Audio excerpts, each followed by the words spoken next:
This is a Miami Sports Music Podcast Network production. This is the #1 Miami fan morning show. Clock Blockers, let's go. I know the whole city riding. A little early, it's a bit surprising. Business moves, now we enterprising. Switch it up, now we improvising. Go to get in the winter column. Whole squad been What's up, baby? for life, we throw the folk. Singing this just to welcome. What is going on? Good morning, my family with a PH, my fellow Finlaws. What is up? It is Clock Blockers, the #1 Miami fan morning show. We are doing it and doing it big right here on the Miami Sports Music Podcast Network. I'm your host, Stephen Daniels. You can follow me on all social media at Stephen D. SKPL. Spread kindness, positivity, and love. Make sure you guys follow me everywhere: Twitter, Instagram, TikTok, you name it. Follow me, Facebook, whatever, at Stephen D. SKPL. On your way in today, if you haven't done so already, please hit the like button. Hit the like button. Seriously. No, man. Hit it, tap it, whatever you got to do to it. Just make sure you hit the like button.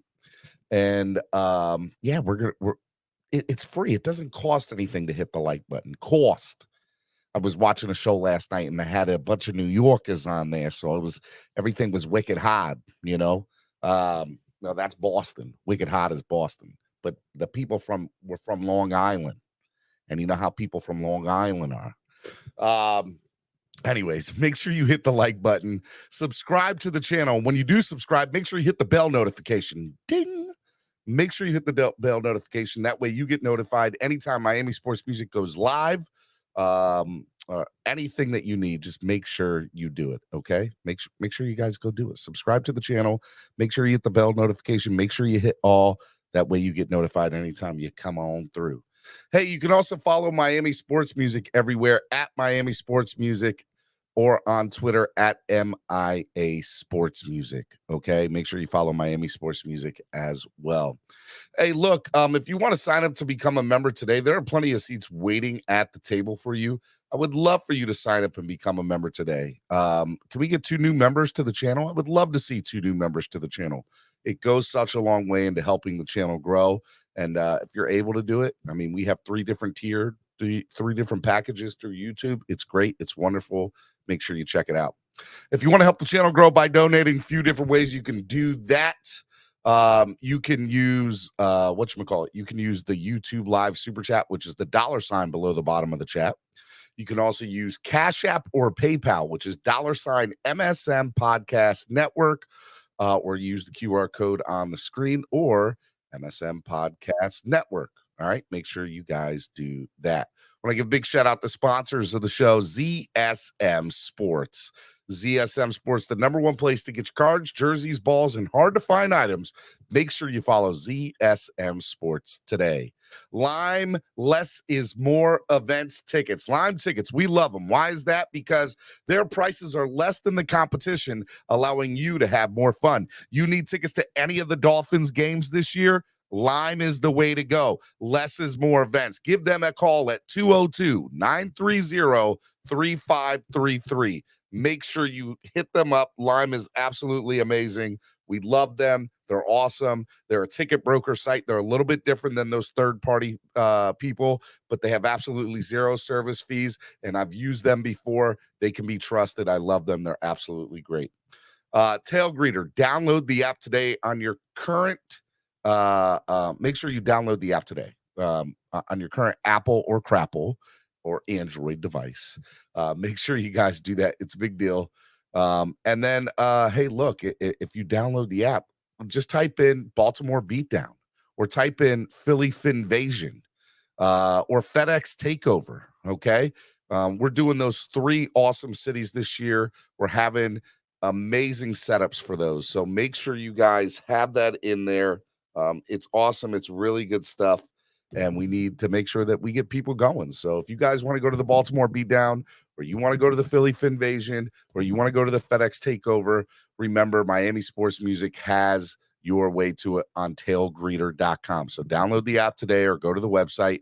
And remember, we also have links with the hotels too in those cities. In Philly, we got the Holiday Inn Express, and we got a couple more Will FedEx take over the Hampton Inn, and then Baltimore Hampton Inn as well. So make sure if you guys need information on that, just DM me and I'll make sure we get it out to you. All right. It's Hot Take Tuesday. It's Hot Take Tuesday. I usually have a co-host on for today. DJ Genesis is in Orlando with the Florida Panthers doing some stuff. So he wasn't able to join today. He'll be back next week. And so, what I wanted to do today was have an awesome, amazing show with you, the fans. That's right. Hot Take Tuesdays, 10 takes, 10 debates versus me, one-on-one, me versus the fans. So I have 10 takes that I want to get to, and I want it to last the whole show.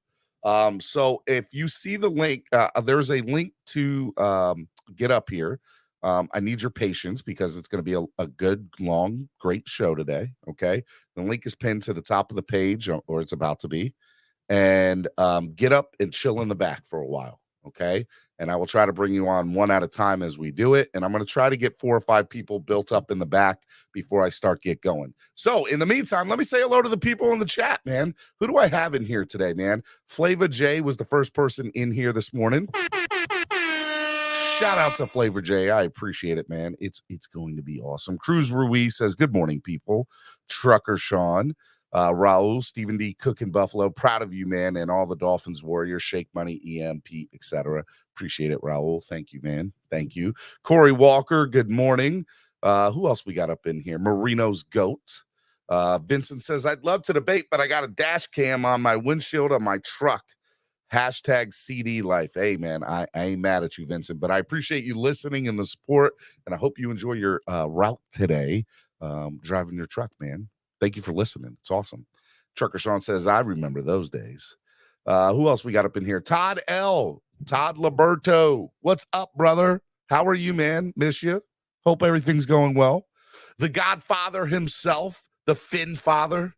The Finn, you come to me on the day of my daughter's wedding, and you ask, why? Why are you a Dolphins fan? Okay, NorCal Dolphin, let's go, Stephen D. Early bird gets the worm. What's up, man? How are you, brother? Good to hear from you. Chad says, Stephen D. and Michael K. must be going at it in the back. No, we took care of that last night as far as I'm concerned on the Fins Tailgate. Shout out to the Fins Tailgate. If you guys missed yesterday's show, I went off a little bit. I had a moment. But it was good. I got through it. I was able to talk, and it wasn't my best moment, but it was a moment that needed to happen nonetheless, in my opinion. So I'm glad it did. Who else we got? We got Manza Chill is in the building. Manza Chill, my man, Manza. Let's see here. Milton, Salty Steven last night. Love it.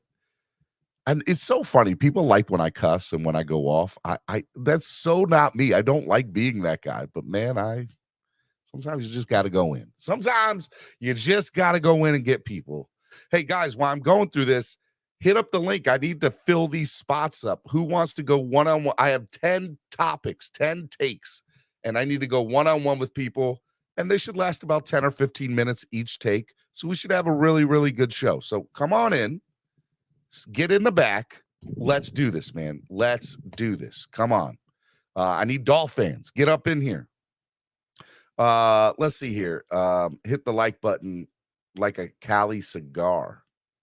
I've never had a Cali cigar, NorCal. Maybe you can bring me one for Fan Club Weekend. Bing bong, Manza Chill said. Getting the current. Hey, Todd, I hope you're feeling better, man. I hope everything's good. Just thinking about you, brother. Be good. Let's see here. Kenna's in the buildings. What's up, Hood fans? Hood fans. I love it. Richard says, good morning, Stephen D. Do you have a press pass for training camp? If not, out of all the YouTube content creators, you are the one who deserves it for your positive Dolphin outlook. Richard, I appreciate you saying that. Thank you. I do not have a press pass. And I don't know if I ever would apply to get one or not. But, nonetheless, I don't have one.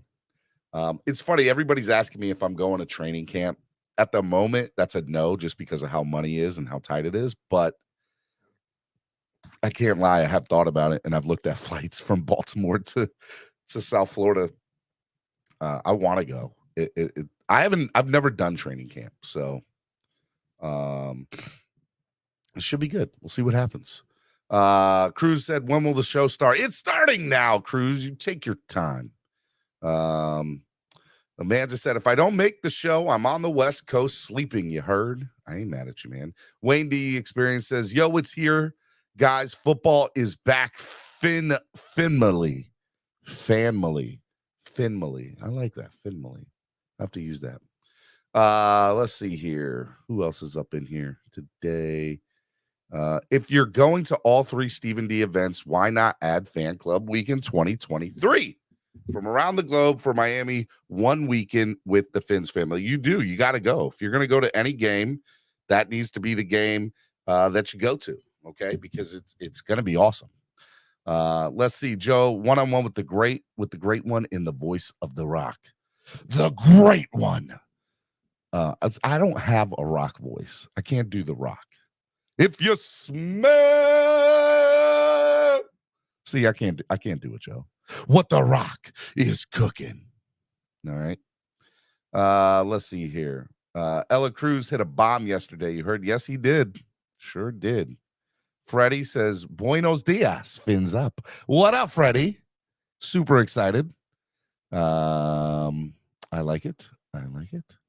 Let's see. Dade County WAP is in the building, yo. My man, Dade County. What's up, Dade County? Shaw S. Harris is in the building. Let's see here. Let's see. EM got wild last night, too. Shout out to EM. He did get wild. That's my man. I got to call him later today. Hey, good morning. Thanks for the shout. Anytime, Vincent. Anytime. Zachary's in the building. Duval. Zachary, you're a Dolphins fan up in Duval? I like it, man. You rep the Dolphins all up in Duval. Another moment, Stephen boy. Who is this new Stephen we see it now? This is who I am right here, okay? Don't let that guy last night come out of me. Dude has the most radio voice I've ever heard. Voice of the Dolphins for sure. Ladies and gentlemen, please rise and take your caps off for the singing of our national anthem, sung by the Honorable Solo D. No, Solo's never going to sing. He can't sing. He can rap, but he can't sing. I would love to be an announcer. I've done that in college basketball years ago. But I tried out to be the voice of Oriole Park. I don't know, like 5-6 years ago, 7 years ago. But that didn't work out. I didn't even make the cut, but it's what it is. Ladies and gentlemen, welcome to Clock Blockers, the #1 Miami fan morning show. If you just listen to that, EA Sports, it's in the game. I got it. I got the voice. I have the voice for radio. Let's see here. Good morning, my neighbors. It's another beautiful day in Zamunda, Shake Money said. Let's see. D-Lo says, what's up, boss? Not too worried about this team defensively with the additions of Ramsey and Fangio, but that O-line and tight end position is skeptical. I think A-Chain will be a steal of the draft. You should go to Dolphins training camp. Lakers all day said, I would like to. Can't afford it, but I would like to. Good morning, Stephen. I am going this Sunday and next Saturday to training camp. Let's go, Canes Heat. Stephen, we should go after Saquon Barkley. Yeah, okay. Let's see here. Adam Sadowski's in the building. Daniel Taylor, Fins Up Nation. What's up, Fin Laws? Michael K. Here is a start to you to training camp. Don't let a Bills fan show you up. Donate to the channel. Thank you. Appreciate it. It's in the game. Actually, I can hear you at the game saying, that's another Miami Dolphins first down. Yeah, I know. I would like it. It'd be cool. You got the voice and the personality. I appreciate it, Manza. Football is here. That's another Miami Dolphins first down. See, you guys are making me like, maybe I should go try out again somewhere. You have to know somebody that knows somebody for those type jobs. No lie, S. Harris. It's not about what you know, it's who you know. And my hope is that one day this YouTube gig will give me something like that. Baltimore is most likely to get Ohtani from the Angels on Bleacher Report. I promise you on everything, Todd, if Shohei Ohtani comes to Baltimore, I'm just saying, I'm going to go nuts. I will be there first game. Don't care. We'll be there first game, and it will be crazy. Barkley just got a 1-year deal for $11 million today. We can't get him. LOL. Yeah, no lie. Stephen D, you are all about that cussing during a Heat game at night. That is true, Todd. I usually am. I usually am.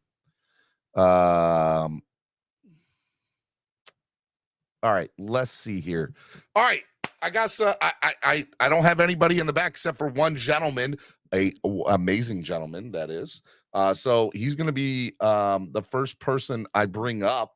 As a matter of fact, I'll let him choose a topic. I have 10 takes. I really want to debate those with Dolphins fans. So get on up in the back so that I can bring you up, so that we can do this, man. I got 10 takes. Here, I'll even tell you what the 10 takes are, okay? Hot take number 1, over-under on Tua stats and Tua predictions. Hot take number 2, last 4 in, first 4 out of the final 53-man roster. Number 3, who will be number 1 and 2 in touchdown receptions for the 2023 season? Number 4, who will lead the team in sacks this year? Number 5, who will lead the team in INTs this year? And number 6, who will be critical for the success on offense this year, but his numbers will not show it? Number 7, same question except on defense, who will be critical for the success on defense this year, but his numbers will not show it? Number 8, win-loss record and finish in the AFC East. Number 9, surprise player to have success in 2023 on offense and defense. And number 10, what is currently missing from the 2023 roster that adding it would convince you the Dolphins would make a Super Bowl run? So those are the top 10 topics that I'm going to do, and I'm going to go one at a time with people that are coming up. I do have somebody in the back, and I'll bring him in a second. But I want to get this gentleman on first because I texted him this morning and asked him if he could come on, and he only has a limited amount of time. So if you're in the back, I will bring you on. I just want to make sure I get this gentleman on because I know he has limited time this morning. Yes, Dade County WAP. Chubb did block me on Twitter yesterday. I have no idea why. None. Absolutely no right. Bradley Chubb blocked me on Twitter. I don't know why. We were talking about Bradley Chubb yesterday. I posed the question on Twitter. Somebody tagged him. Next thing I know, I'm blocked from Bradley Chubb. Was so upset about it. I'm like, what did I do? I just posed a question. I didn't even comment on it. Okay. Anyways, Dave, thank you for bringing that up. All right. Without further ado, let me bring on the first guest. You guys know him. He's got a great YouTube channel, Finn's Take with CB83. What's up, man? Yo, what's good? What's good? What's going on, man? What's going on, man? Hey. How are you? Hey, camp is here. Camp is here, man. Let's go, man. You got to get excited, Steven. Get excited, bro. Get excited. Check your pulse. Check your pulse. I'm checking it. You know what it says? I need to take my high blood pressure medication because it's about to get crazy. Hey, I took mine, so you already know what time it is. Let's get it. Let's get it. What's up, man? How are you? Hey, man. Hey, I'm blessed, man. Hey, ready for camp, putting out content. You know how it goes, man. This is the time of year that you lock yourself in the lab and you crank it, bro. You crank it. You just keep head down, you grind, you get after it, right? Yes, most definitely. I got a great text message from Finn's Take with CB83 yesterday after I went through my debacle on the other show, and they were words of encouragement, and I appreciate that. Thank you. Yeah. There's only so much stuff you can address, Steven, and if people aren't willing to listen and learn from it and not double down on the foolishness, then you just got to move on, bro. That's how it is. I hear you, man. Yeah, All right. Well, let's. Do you want? How long do I have you for? You said you got limited time this morning. Yeah, bro. I can go to about 11. Let's do it. Oh, so you're gonna be here for a minute? Yeah, let's go. Let's rock. Let's rock. I got you. So I'll tell you what. If you're gonna be here co-hosting with me for about 50 minutes, I'm gonna bring on other people to do that way. Sounds good.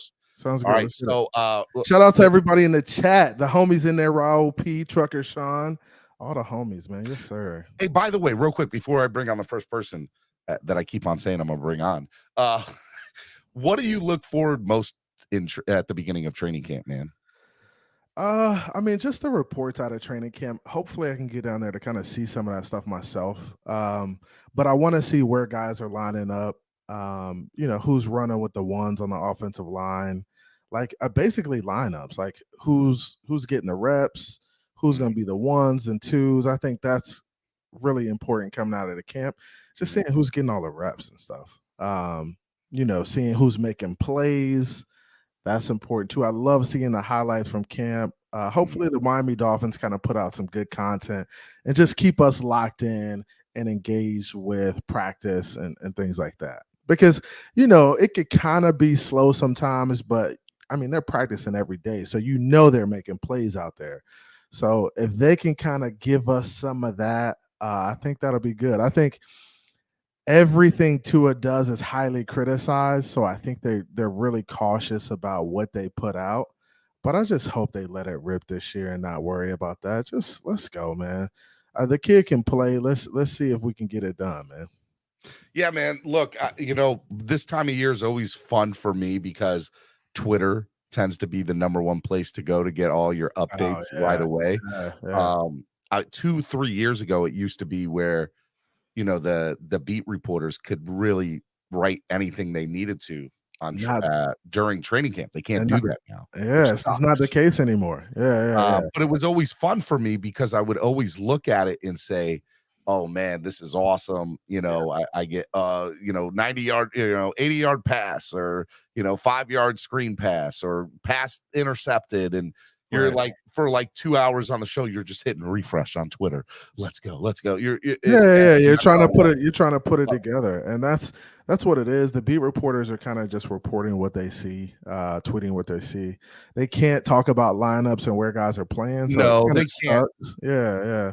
But there'll be fans in the stands, and I know that they're limited on stuff that they can do. Well, they try to, but yeah. And that's the good thing about YouTube.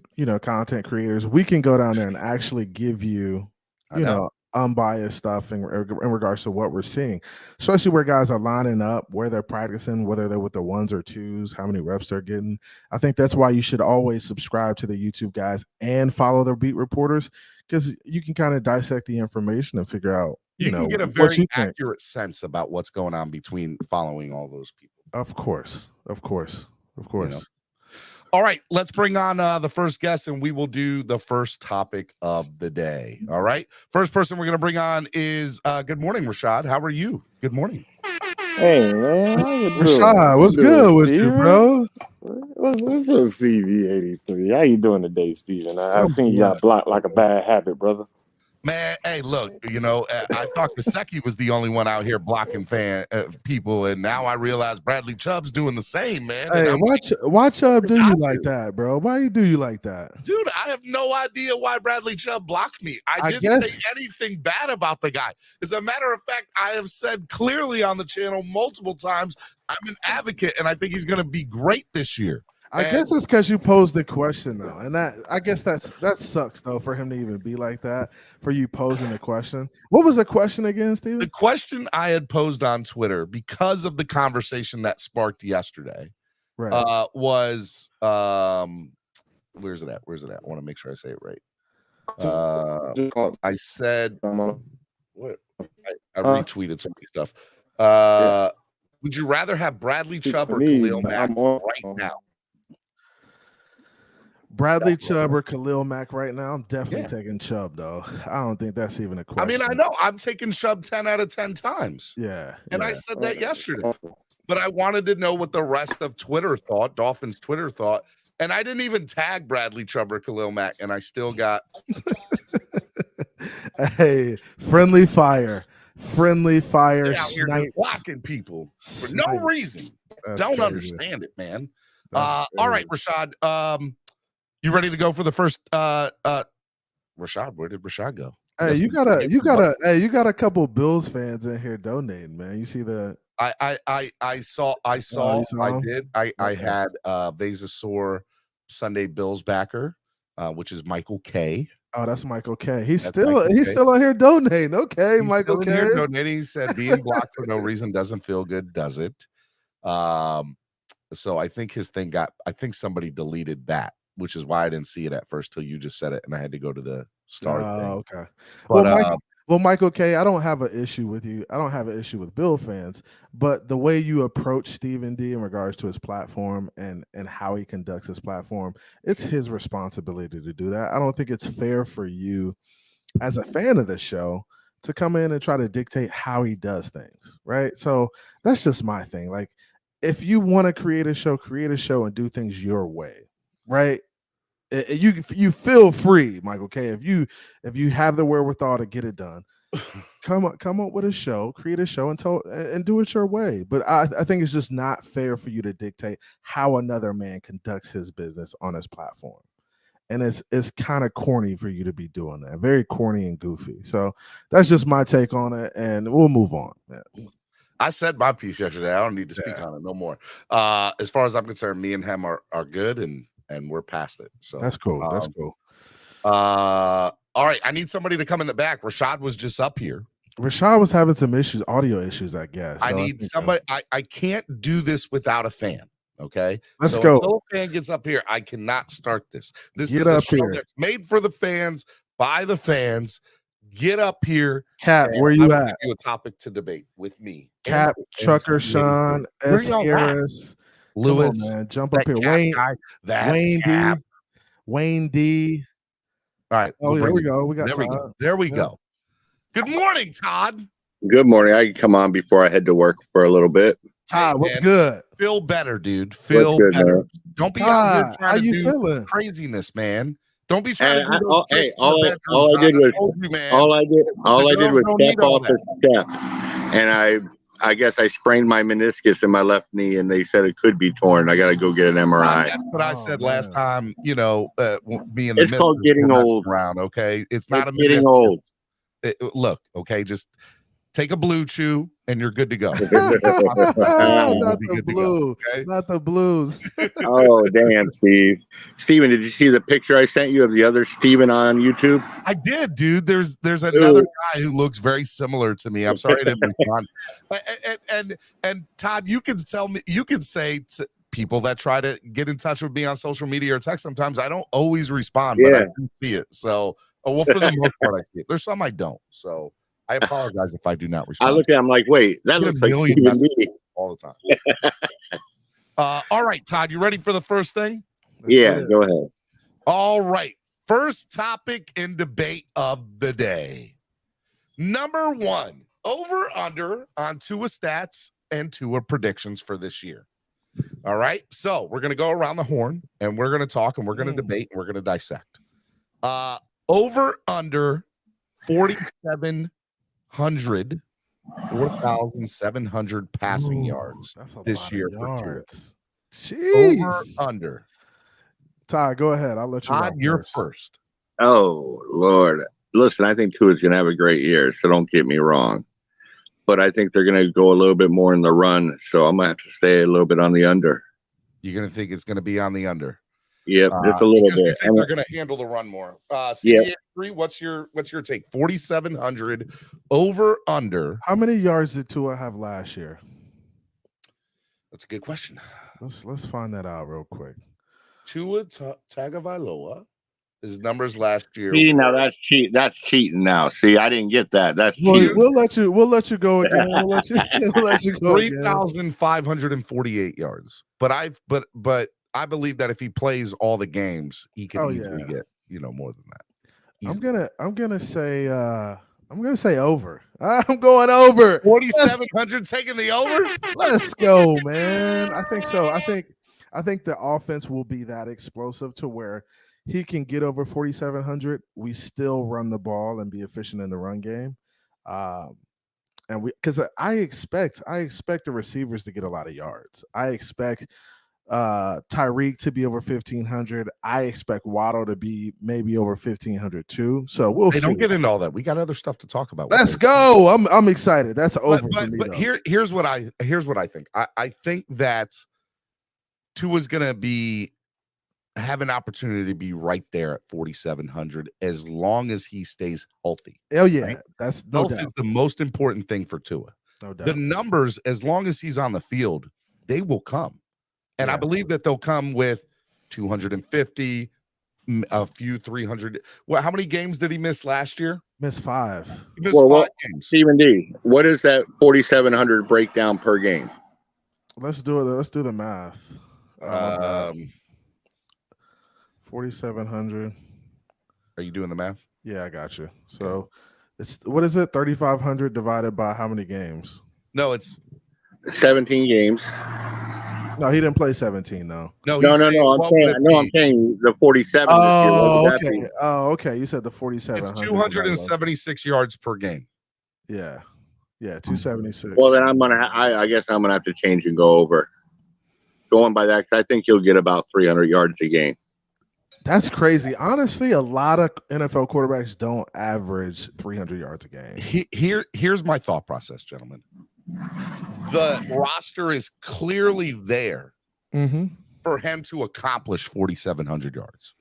Yeah. Now, everybody knows I'm Mr. Hopium dealer himself. Hey, everybody knows I love Tua. Everybody knows I'm high on the Dolphins this year.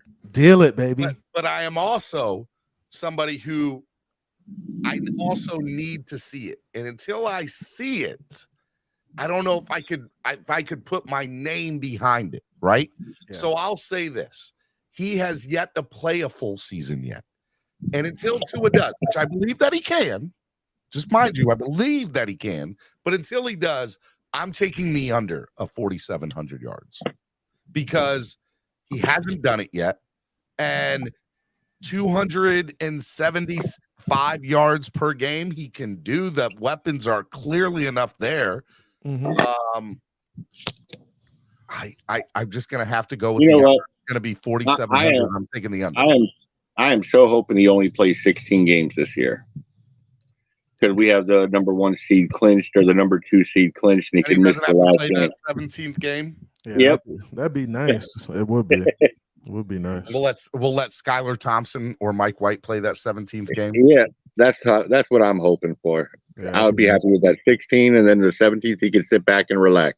All right, so you two say over on 4,700. I say under. Okay. All right, let's go to touchdowns. Okay. 30 touchdowns over under for Tua next year. What do you have last year? Let's put his numbers out last year. 25 touchdowns last year. I'm saying over on that.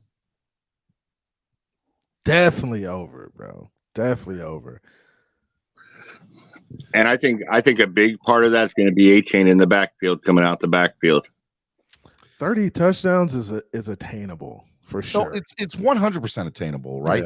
The weapon, again, it goes back to the passing yards, right? The weapons on the roster are currently in place for him to be successful on this. So 30, he had 25 last year.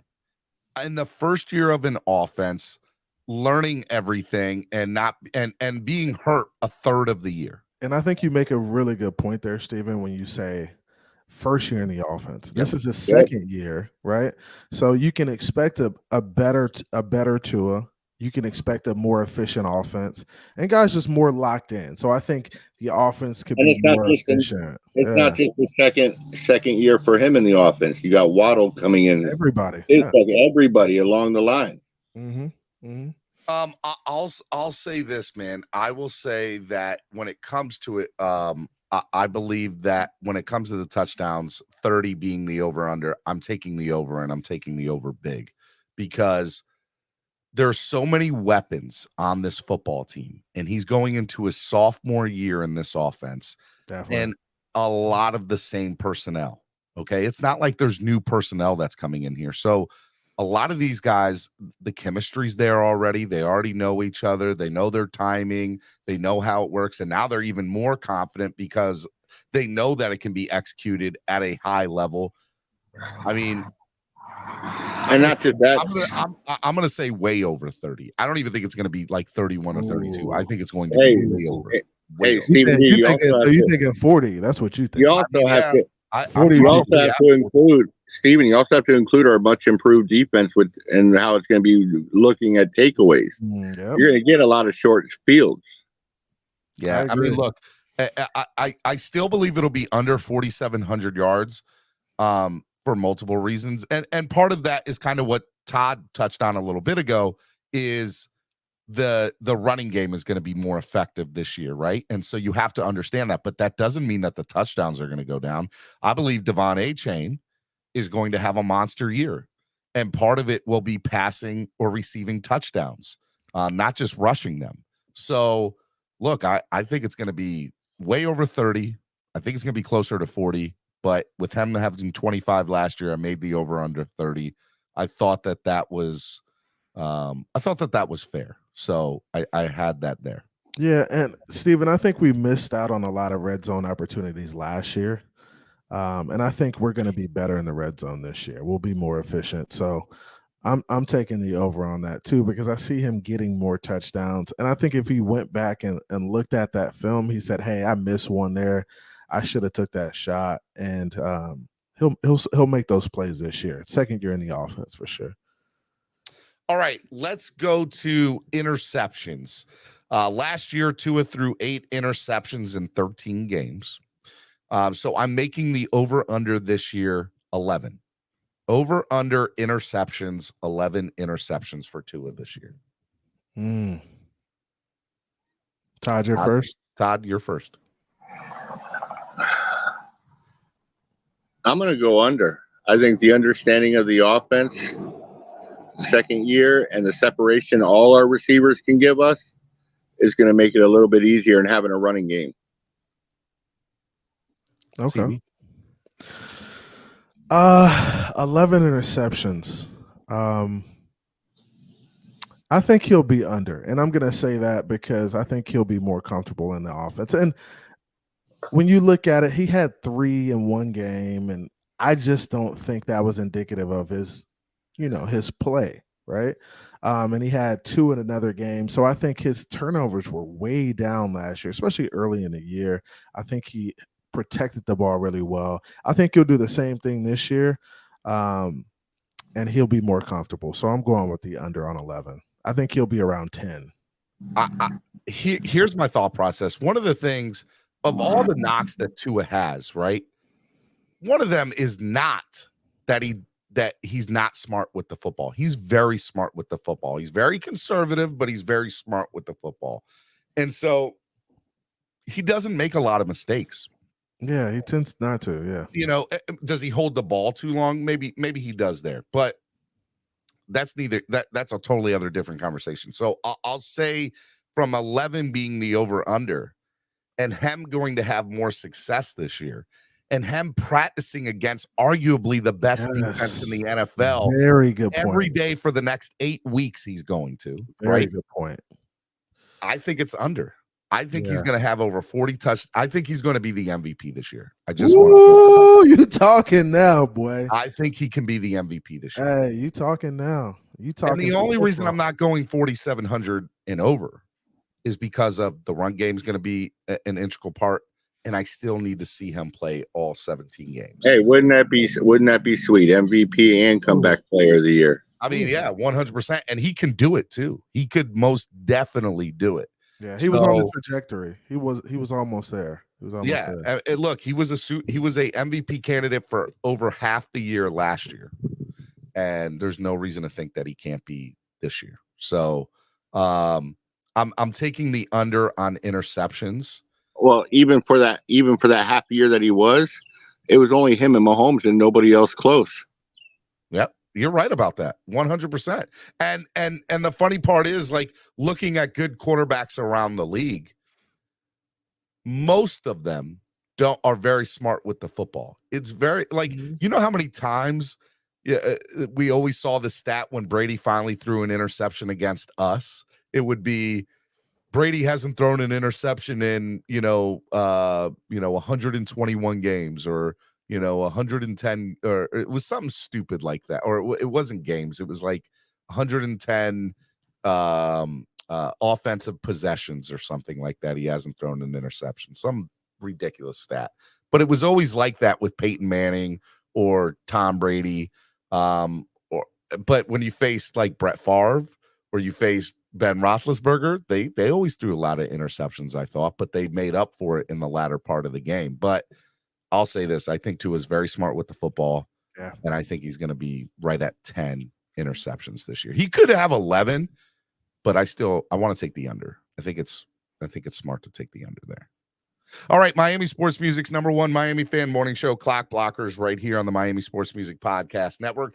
It is Hot Take Tuesday. Yes, sir. Hey, hit that like button for your Make boy, sure you man. hit the like button and donate to the channel if you're able to. If you're not able to donate to the channel, then share the link. Let people know that we're live. There's other ways to help the channel grow besides just monetarily if you're not able to do that. If you are, great. It helps. It goes such a long way. But hit the like button and share the link is very important.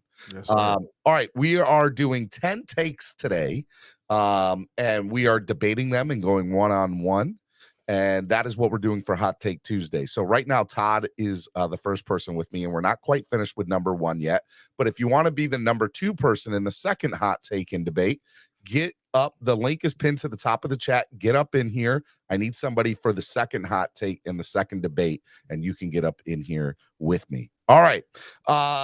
Next stat for Tua in over-under. Games missed.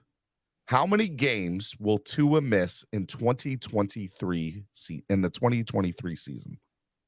And the over-under is 4. I'm going with the under this year. Got to. Yeah. And I'm gonna stick to my. I hope, like I said, I hope it's just the last game. Yeah. I agree. I'm going with under on that because at this point, I think Tua's done a good job of preparing himself mentally, right? Mm-hmm. I think he's done a good job this offseason preparing himself physically. So at this point, I think he's going to do a better job of staying healthy, protecting himself, not falling directly on his head, using his arms and his body position to kind of make sure he's not falling directly on his head. So I'm going with the under.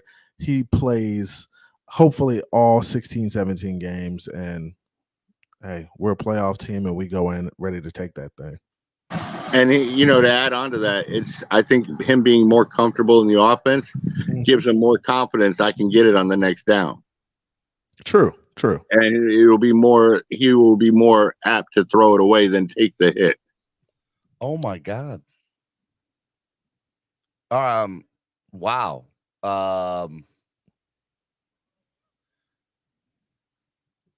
Not football related.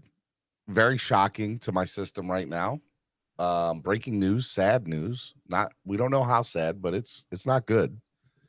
TMZ reporting in the last 2 minutes that LeBron James' son Bronny suffered cardiac arrest during a workout at USC this morning and has been rushed to the hospital. Wow. That is a shock. Wow. Definitely prayers out to him. You never want to see a kid go through that. Yeah, send prayers up for LeBron and his family for sure. That's tough, man. Wow. That is a shock. All right. So here's the full report. I finally clicked the link on TMZ. It says yesterday, it wasn't this morning, it was yesterday.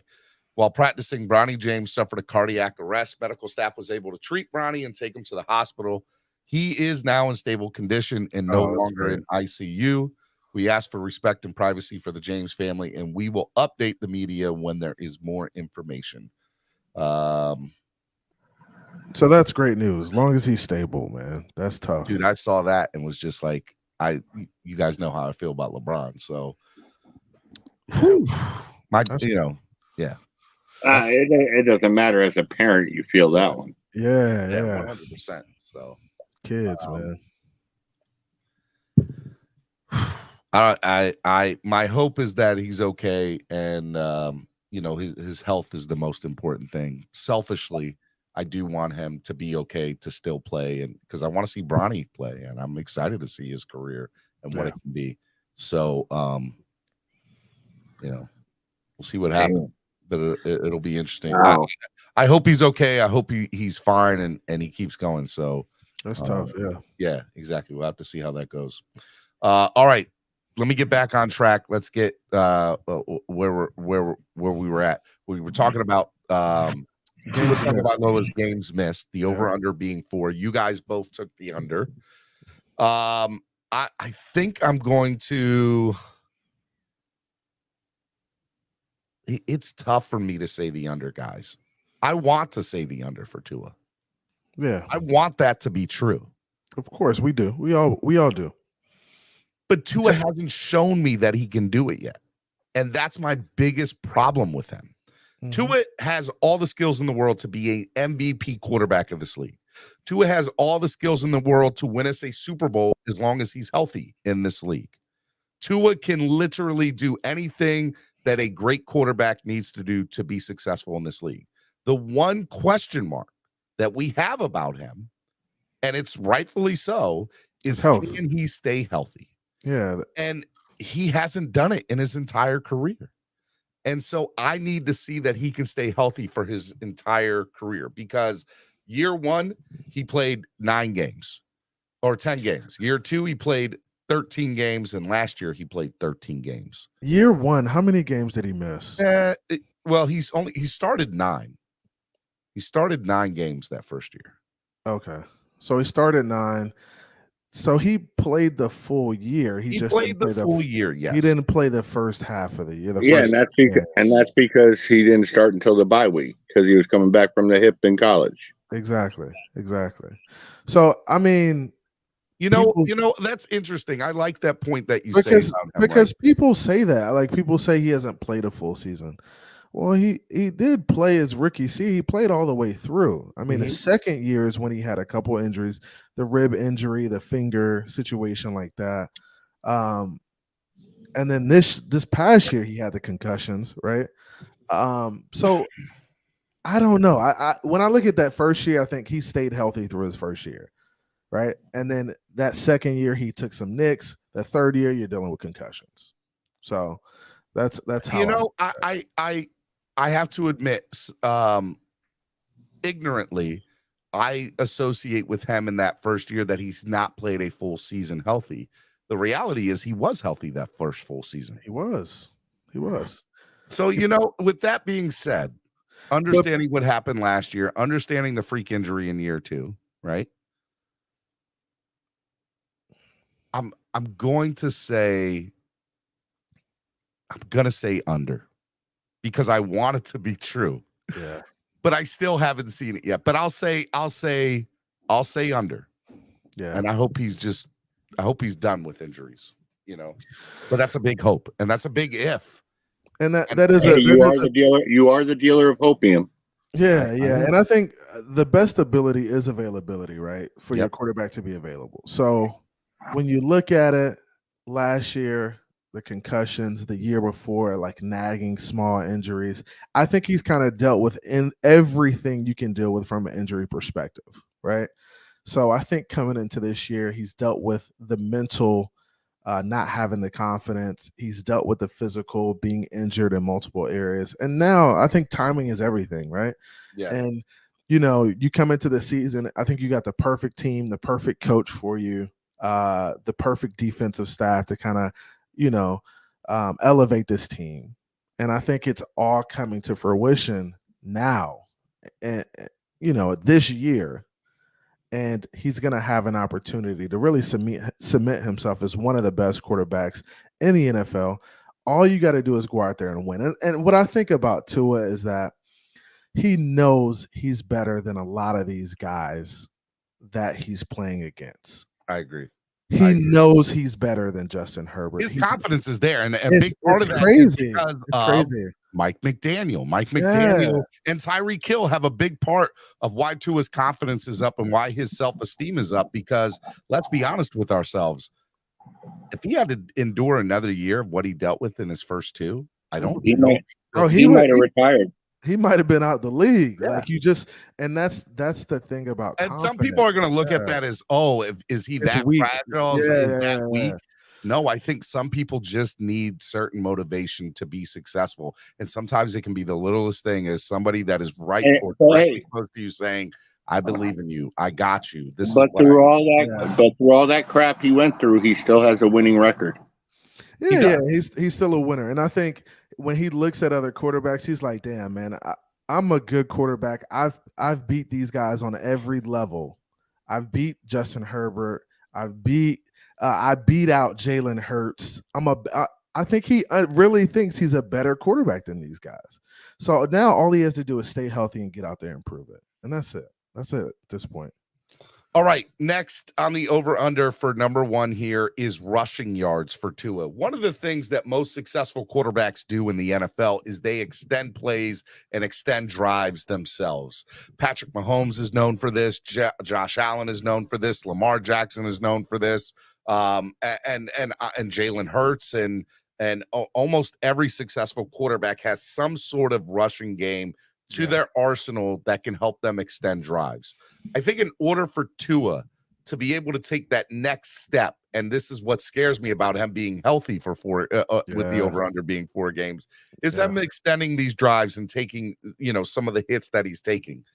What is so my over-under, by the way, for rushing yards for him, okay, is interesting because there's not a lot of things to really compare.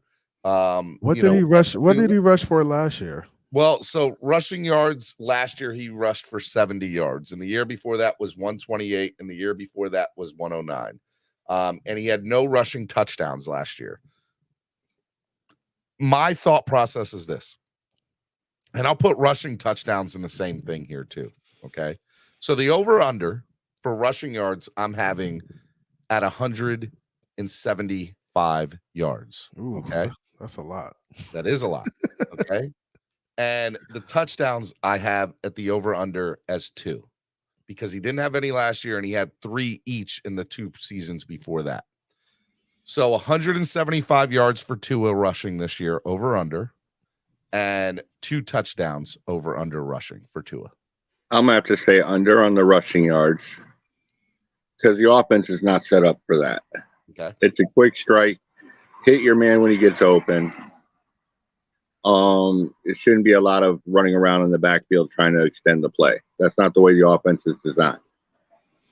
And with the touchdowns, I'm again going to go under because I think I don't think they're going to want to put him in a situation where you're going to send him up the middle on a quarterback sneak or something like that close to the goal line. I think it's going to be more of a let's bring in some speed and let's do some motion and trickery more than anything.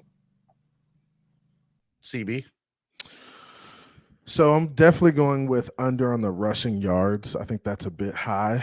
I think Tua will focus on staying in the pocket this year, being a passer, and if he can't make a play, throwing it away. Now, I think there will be instances where he needs to get out of trouble, and he'll use his legs to get him out of trouble, but I just don't see him doing that as often as we think, or as often as we see other quarterbacks do that. So I'm going under on the rushing yards. As far as the rushing touchdowns, it's tough because I can see him being in a situation where, hey, I need to get out of trouble. Let me go ahead and take off up the middle or on the outside and get a quick rushing touchdown. I think he's the type of quarterback who's going to step up on the outside and really draw guys into him and then throw it as opposed to taking it all the way. So I'm going to go with, I think he's going to have at 2 rushing touchdowns. So is that over or under? I mean, it's a push. Yeah, I would go push on that. So I would go push on the rushing touchdowns. I think he gets 2 at least. Okay. But So even if it's a quarterback sneak or something like that. Here's my thought process on Tua with the rushing yards and the rushing touchdowns.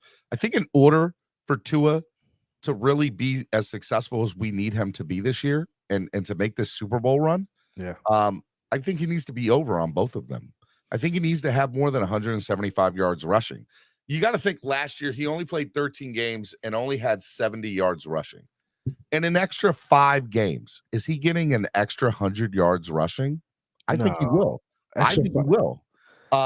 Because I think that they're going to see the rushing game as something that is going to help the arsenal of the passing game, right? If Tua's doing play action pass, right, and pretending to hand the ball off to Salvon or Devon A-Chain and then rolling out of the pocket, teams are just backing up. They are not worried about Tua rushing because he's not going to rush. They need to change that thought process. If you can bring up a linebacker or somebody in the secondary because they are at least nervous about Tua making that 5 or 6 yard or 7 yard run for that first down, then they leave a potential weapon open on the field, and Tua should be able to hit that. Go ahead. Stephen D, the key is with that though, the play action fake is only supposed to bring the defenders up a couple steps, and that gives our speed a chance, and you can't catch up. And that's what it's supposed to do. And it's going to be depending on our running backs, not him, in my mind. I think if we want him healthy, but look, the facts don't change. Quarterbacks get hit in the NFL. That just happens. That's part of the game. Yep. And if he's going to be successful, he's going to have to take some hits. And for me, you gotta rush. I need over 2 touchdowns and over 175 yards. And if you can do that and play all the games, I think he's exactly what, he's given us exactly what we need. And he then in turn becomes somewhat of a weapon that they have to at least play for. Defenses have to talk about it in their conversations in the meeting rooms. Yeah, and I agree with you to some extent. I think when you're a player on the field and you have the football in your hand, you got to be a threat, right? And you got to be able to pull defenders up. If you can pull defenders up and they can come off their guys to make a play on you, it makes it easier for the offense to kind of operate. So I agree with you in that sense. I just don't know if they're willing to put that onus on Tua because of the situation with the injuries and taking the hits. I think he's just too valuable of a commodity to put in a situation where he's taking hits like that. And right? to be honest, fair, I like what DDG says. Why do you think Tom Brady released the ball in under 2.5 seconds? Here's something that counters my argument, okay? That totally goes against everything I just said. Tom Brady's last few years in the league, okay? All right? -1 rushing yards, 81 rushing yards, 6 rushing yards, 34 rushing yards, 35 rushing yards, 28 rushing yards, 64 rushing yards, 53 rushing yards, 57 rushing yards, 18 rushing yards, 32 rushing yards, 109 rushing yards, which was almost the most he had his entire career, with the exception of a second year where he had 110. And you get my point. So hey, Stephen D, and he won buttloads of games. So maybe I'm wrong. Maybe I am wrong, when it comes to that. But Stephen D, you remember a different NFL now. You remember Marino wasn't the most mobile quarterback, far from, but the man knew how to step up in the pocket to give more time. The man knew where to go in the pocket. And I think that's going to be more of a key with Tua. I think that's probably true. I think we live in a different NFL now. That's my argument. Yeah. And I think he has to run a little bit. Doesn't have to be a lot. I just think he needs to run a little bit. You telling me that Tua can't get 175 yards rushing in a season? I'm not saying he can't do it. I just think with the health concerns and everything else that comes along with that, with running the football, that's 10.2 yards per game rushing for Tua. But I mean, let's look at 2 yards per game. Let's look at other quarterbacks in the league. Like, what did they have rushing? Like, what type of yards did other quarterbacks have rushing? All right, all right, let me go to quarterback rushing yards. 2022 NFL quarterback. And we have to think, Stephen D, also that rushing stats. I don't think last year Justin Fields led the league with 1,143. All right. Jeez. Yeah, absolutely insane. Insane. I mean, Mac Jones, Whack Jones had 102. Zach Wilson had 102. Sam Darnold had 106. Davis Mills had 108. I think he's going to be in that 150 range. I don't think he eclipses 170. So Justin Herbert had 147 and yeah. had And yet he's known for his feet and still had 147. Yeah, like I mean, those guys don't have to get out of the pocket like that. It's maybe one time a game where they need to use their legs like that. Kenny Pickett had 237 yards and 2 touchdowns, or in 3 touchdowns. Jacoby Brissett had 243 rushing yards and 2 touchdowns. Joe Burrow had 257 yards and 5 touchdowns. Russell Wilson had 277 yards and 3 touchdowns. Trevor Lawrence, 291 and 5. Yeah, but you notice something? Mahomes, 358 and 4. Yeah. Besides Mahomes, those quarterbacks with a lot of the high rushing stats, they didn't have the weapons Tua has. You look at I mean, that's fair. That's fair, but yeah. Look, 10.2 yards per game, I think is a no-brainer personally. I think he needs to break that. He needs to do that. That's 1 or 2 plays a game, at minimum 1, where the how many times in the game that he'll run to the side and there'll be open space. And we're like, he could easily get 10 or 12 yards there. Why didn't he run it? Not 10. Not 10. But you can get 4 or 5, bro. You ain't getting 10. Like if he does, he better know how to slide. You got to think these guys are tremendous athletes. So he could maybe get 3 to 4 yards on some of those runs outside. Or I see that, but I don't see getting 10 yards a game. I mean, he would just have to be running at least 2 to 3 times a game, and I don't see that. We'll see. Yeah. And that's why it's Hot Take Tuesday. Let's go. All right, Todd. I appreciate you coming on, man. Thank you for being it was a pleasure, man. Hot Take Tuesday today, man. Hey, CB, you take care, buddy. Hey, have a good one, Todd. You too. Hey, be safe. Take care of that knee, bud. Yep. All right, Miami Sports Music's #1 Miami fan morning show, Clock Blockers, right here on the Miami Sports Music Podcast Network. It is Hot Take Tuesday. Today's Hot Take Tuesday is a little bit different than the norm of what we have up here. Today's Hot Take Tuesday is 10 takes, 10 debates versus me, one-on-one, or, I'm putting CB83 in here. He's going to be up here for another 10 minutes. Let's get it. So we're going to go to number 2. So the second person we're going to bring on today is Mr. Fred. What's up, Miss Fred? What's up, Stevie D?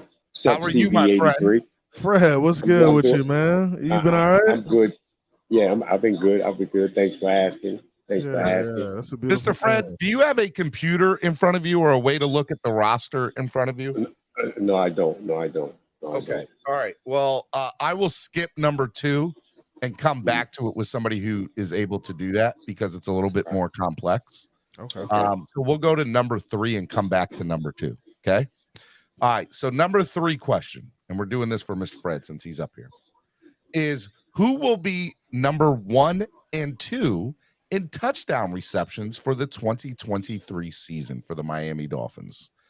Mr. Fred, I'll start with you. Who will be number 1 and 2 in touchdown receptions this year for the Miami Dolphins? Hill number 1, Waddle number 2. Yeah, I agree. I'm right along with him. Me and Fred actually agreeing on something. Simple. As simple as that, Yeah, I agree. Waddle 1.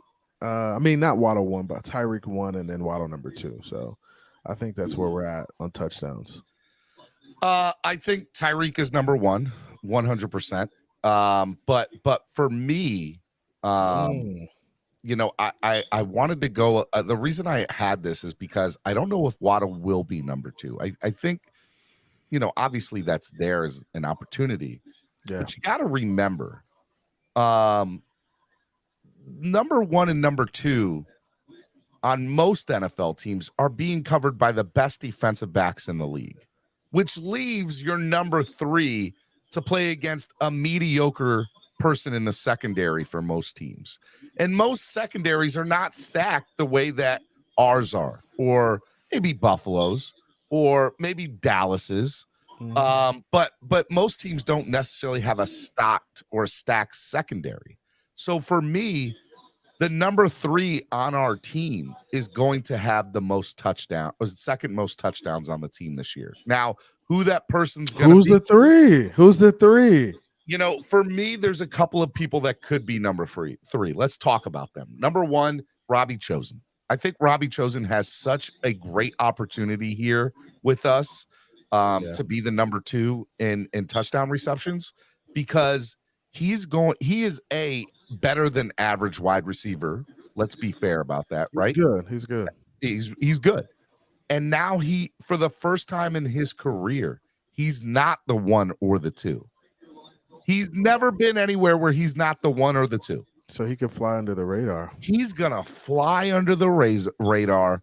And I think that Robbie Chosen is going to be a monster this year. And he's going to get some ball. I just think he's got a great opportunity. Now, let's say he doesn't become the number 3 because of Cedric Wilson maybe stays. Okay. I still think Cedric Wilson's going to get moved before the week 1 personally, but let's say he's here. He's going to get an opportunity to be the number 3, because you're not just going to let $7 million at least not get an opportunity to be the number 3, right? Yeah, I agree. So he's going to get a shot. And then the third person that could be is not who you think. It's not Braxton Berrios. It's not Eric Ezukama. It's River Craycraft. River Craycraft is going to get a big opportunity in this offense this year if Cedric Wilson is gone. If Cedric Wilson is gone, I can totally see River Craycraft getting an opportunity to be the number 3 in certain circumstances. But my personal opinion is Robbie Chosen is going to be the guy for the number 2. I believe that in my heart of hearts. I think that he could be. I agree. I agree with you. I think it's going to be Tyreek Hill 1, Chosen number 2. I think it's a possibility for sure. That would just mean that Waddle's not being dynamic with the football, and I don't think that's the case. I think he's dynamic when he gets it, and he's going to find a way to get in the end zone. So he's going to get his share of targets. Him and Tua have great chemistry, so I think Waddle will definitely get his share of targets and balls. Now, what he does with them after that, I think is going to be totally up to him, because I think Tua is going to get him the ball where he could catch it and go a lot. So we'll see. I think Waddle's the second. I like Chosen Anderson. I think he could be a huge target in the red zone, especially with his rangy body and high jump point and, jump catch radius. I think he could be a dog in the red zone, and he could really eat down there. But we'll see. We'll see. I think Braylon Sanders is a guy too. So Braylon Sanders? Yeah, I think he's a wild card. I think he's a wild card too. I think he could emerge as one of those guys too. So we'll see. It's just that wide receiver room is stacked. I mean, it's one of the best wide receiver rooms in the league. And I think maybe all time when it comes down to it. Like, this could be a special wide receiver room. Could be very special. I believe that it can be too. Look, for me, Braxton, some people in the chat are saying, what about Berrios? So Berrios, in my opinion, came here for the biggest reason being a punt and kick return guy. We needed to improve that part of our special teams. It needed to happen. And sure. Berrios is one of the best in the league to do it. He is point blank, right? Yep. And which is all the more reason why Cedric Wilson should be gone, because one of his pros is being a return guy, which, by the way, I could totally 100% see in Cedric Wilson move to Buffalo now that Nyheim Hines is out for the year, because their kick returner is gone now. I don't know, man. Do we trade him in division? Sure. Yeah, we've done it before. That's not stopped us. Yeah. I don't think that Miami cares enough about Cedric. They do not care where he goes. Just get the $7 million off the books so that we can have $7 million more in cap room.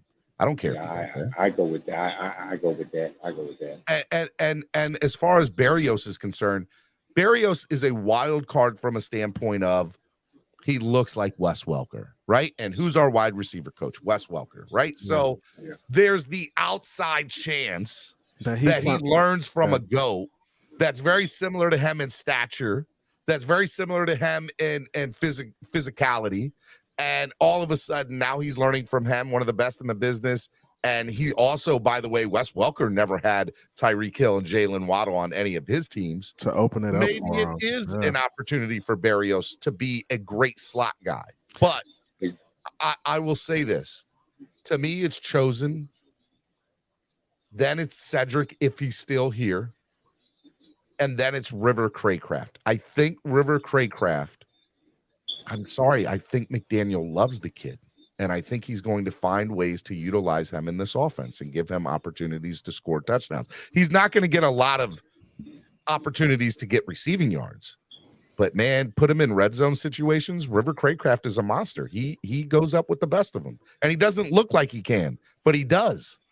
Yeah, it's just honestly, it's a tough situation to be in because there's going to be some wide receivers who get cut that are good football players. Exactly. That we're going to be sorry to see go, man. Yeah, I know. Honestly, I'm going to be sad to see some of these guys go, but I understand that they're going to have some better opportunities on other teams. Freddie Swain and Braylon Sanders on the bottom third of the NFL are probably number 3s on those teams. Easily. Yeah. And Freddie Swain and Braylon Sanders, in my opinion, are probably not going to make the team.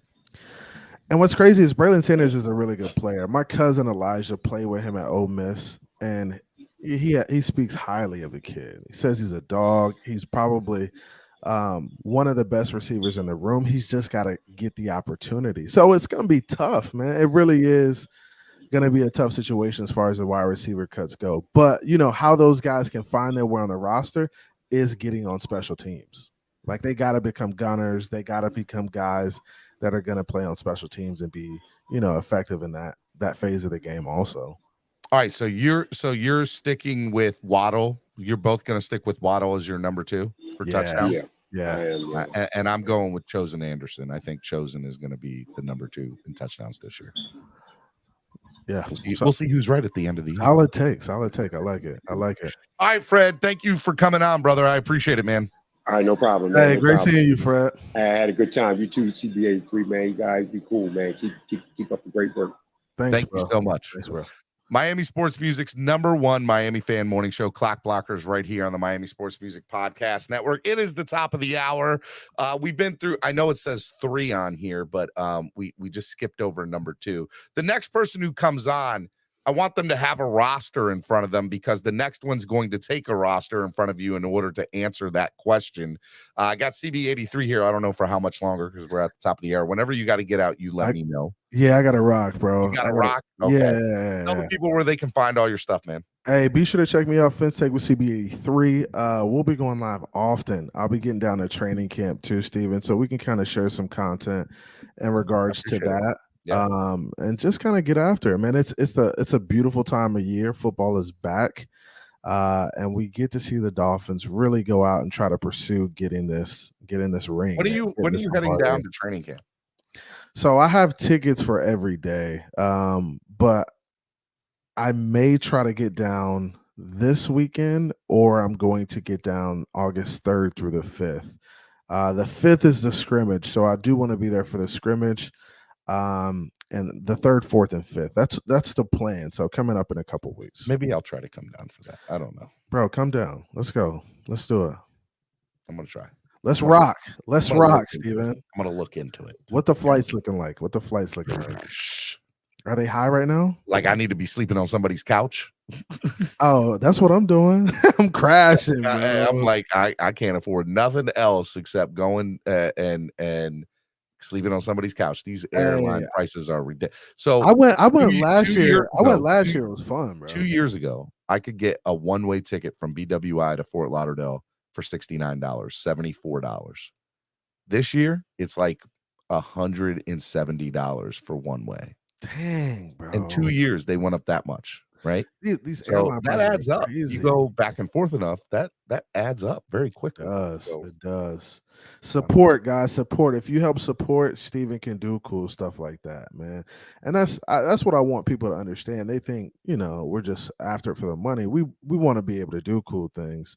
So in order to do that, you kind of need the support of the fans and the to people who provide great watch. content for you. I'm there Yeah. with my, I don't know if I want to say how much money my equipment is, because I don't want anybody to take it. But I'm there at the tailgate with all that equipment, trying, and traveling with it. So traveling cases and wires and all type of stuff. So it becomes a thing, bro. It does.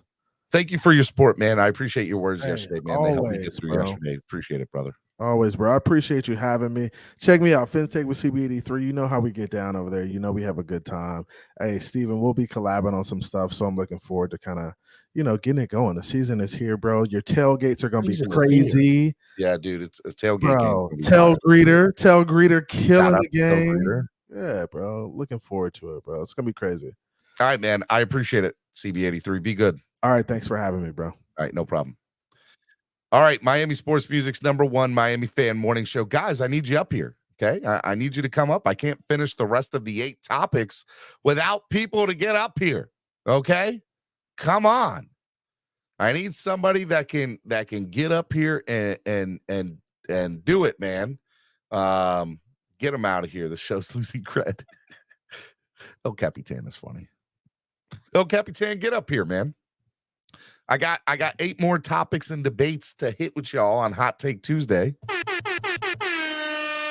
And I can't do it without y'all. So get on up. Get on up. Yes, I did see yesterday why I'm waiting for a couple of people to get into the back room so that we can do the rest of these topics and takes today. I did see that Dalvin Cook said on the Rich Eisen show that he has not been officially offered a contract by the Miami Dolphins. So you heard it from him. And I forget who said that there was probably somebody said it in the community and we all kind of lashed out at him for saying it. I thought that there was I think my words were, at minimum, there was at least a discussion of what the numbers might look like. Whether there's an official contract offer or not, I don't know. But I think there were at least numbers talked about between the two. And I still think that that's probably accurate. That's kind of where I'm at with it. So, that's where I'm at with the Dalvin Cook. I don't think that he will eventually be here. I think he's going to end up somewhere else. I don't think he's going to sign with the Dolphins. And that's where I'm at with the Dalvin Cook situation. I think we as fans need to just say, cut your losses and be good. Cap for Life says, you never want to believe me. You guys laughed out at me. And Big O called it again.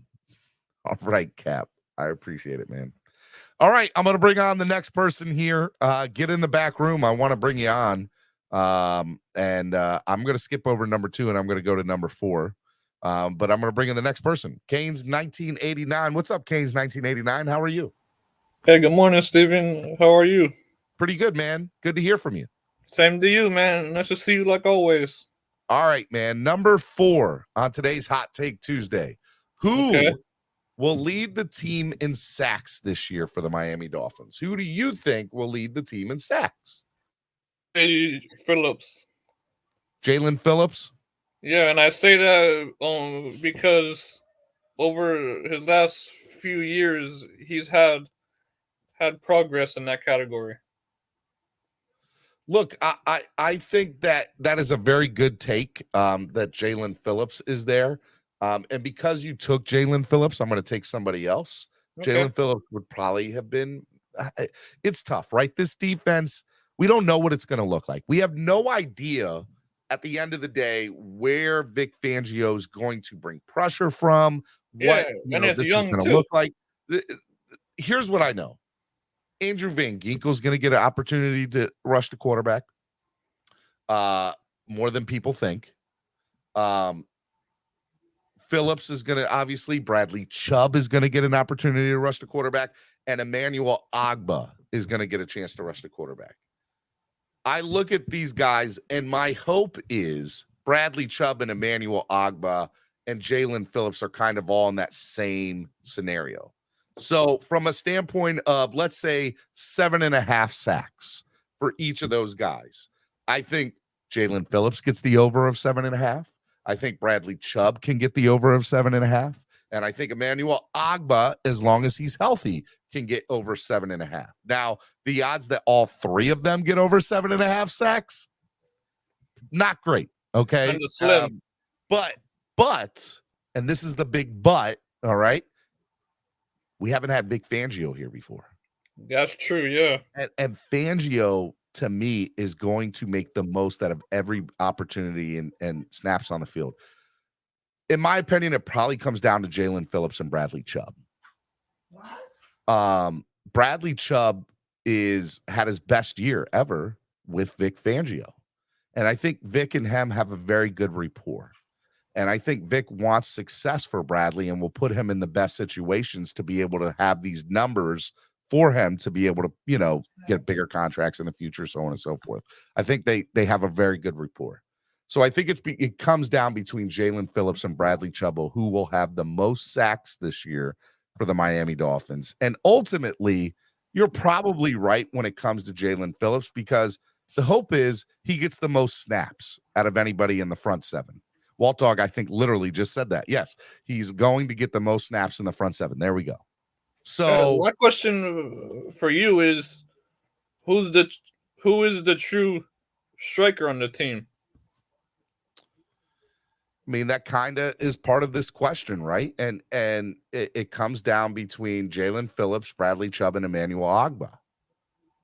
Ogbah got hurt last year. I want to see both. I want to see all three of those guys succeed. But the odds that all three of them get up there, I mean, it doesn't happen often in the NFL. So it's tough for me to say all three of those guys are going to get over 7.5 sacks. For me, it's got to be Jalen Phillips, right? We all want Jalen Phillips to be this amazing talent that just has such an amazing season. And he's got, look, when Jason Taylor, who is the GOAT, in my opinion, when it comes to defensive ends, is sitting here saying that Jalen Phillips is the future of the game at that position and is going to be has an opportunity to really break some records. You shut up. Something. You shut up and you listen. Exactly. And Jason Taylor is very high on him. He really is. And so I think that'll be the case. I think that'll be where it's at. Walt Dog 1234 says, if Chubb can't get 7 sacks, Miami lost the trade. I've always said Miami overpaid for him. He was worth a second-round pick. He has he's no future Hall of Famer who's worth a first. Should have went after Roquan Smith 100. I don't know if I agree or disagree with you. I think that'll be told after this. If Fangio, obviously, who likes Bradley Chubb, I 100% see Bradley Chubb having very good success here in Miami under Fangio. That's my thought process on it. I don't know. All right, Canes 1989. I appreciate you coming on and talking with me this morning. All right, man. It was nice speaking with you, and I hope you have a good rest of your day. Thank you, brother. Be good, man. Same to you, man. All right, Miami Sports Music's #1 Miami fan morning show. We got 7. That's right, 7 things left. I didn't do number 2 yet. I want to go back to number 2 to anybody who's got a computer in front of them and is able to see the entire roster. If you don't have that, we'll keep on going through the rest till I find somebody who does. The link is pinned to the top of the chat. Need to get 7 more people up here to finish up this thing today.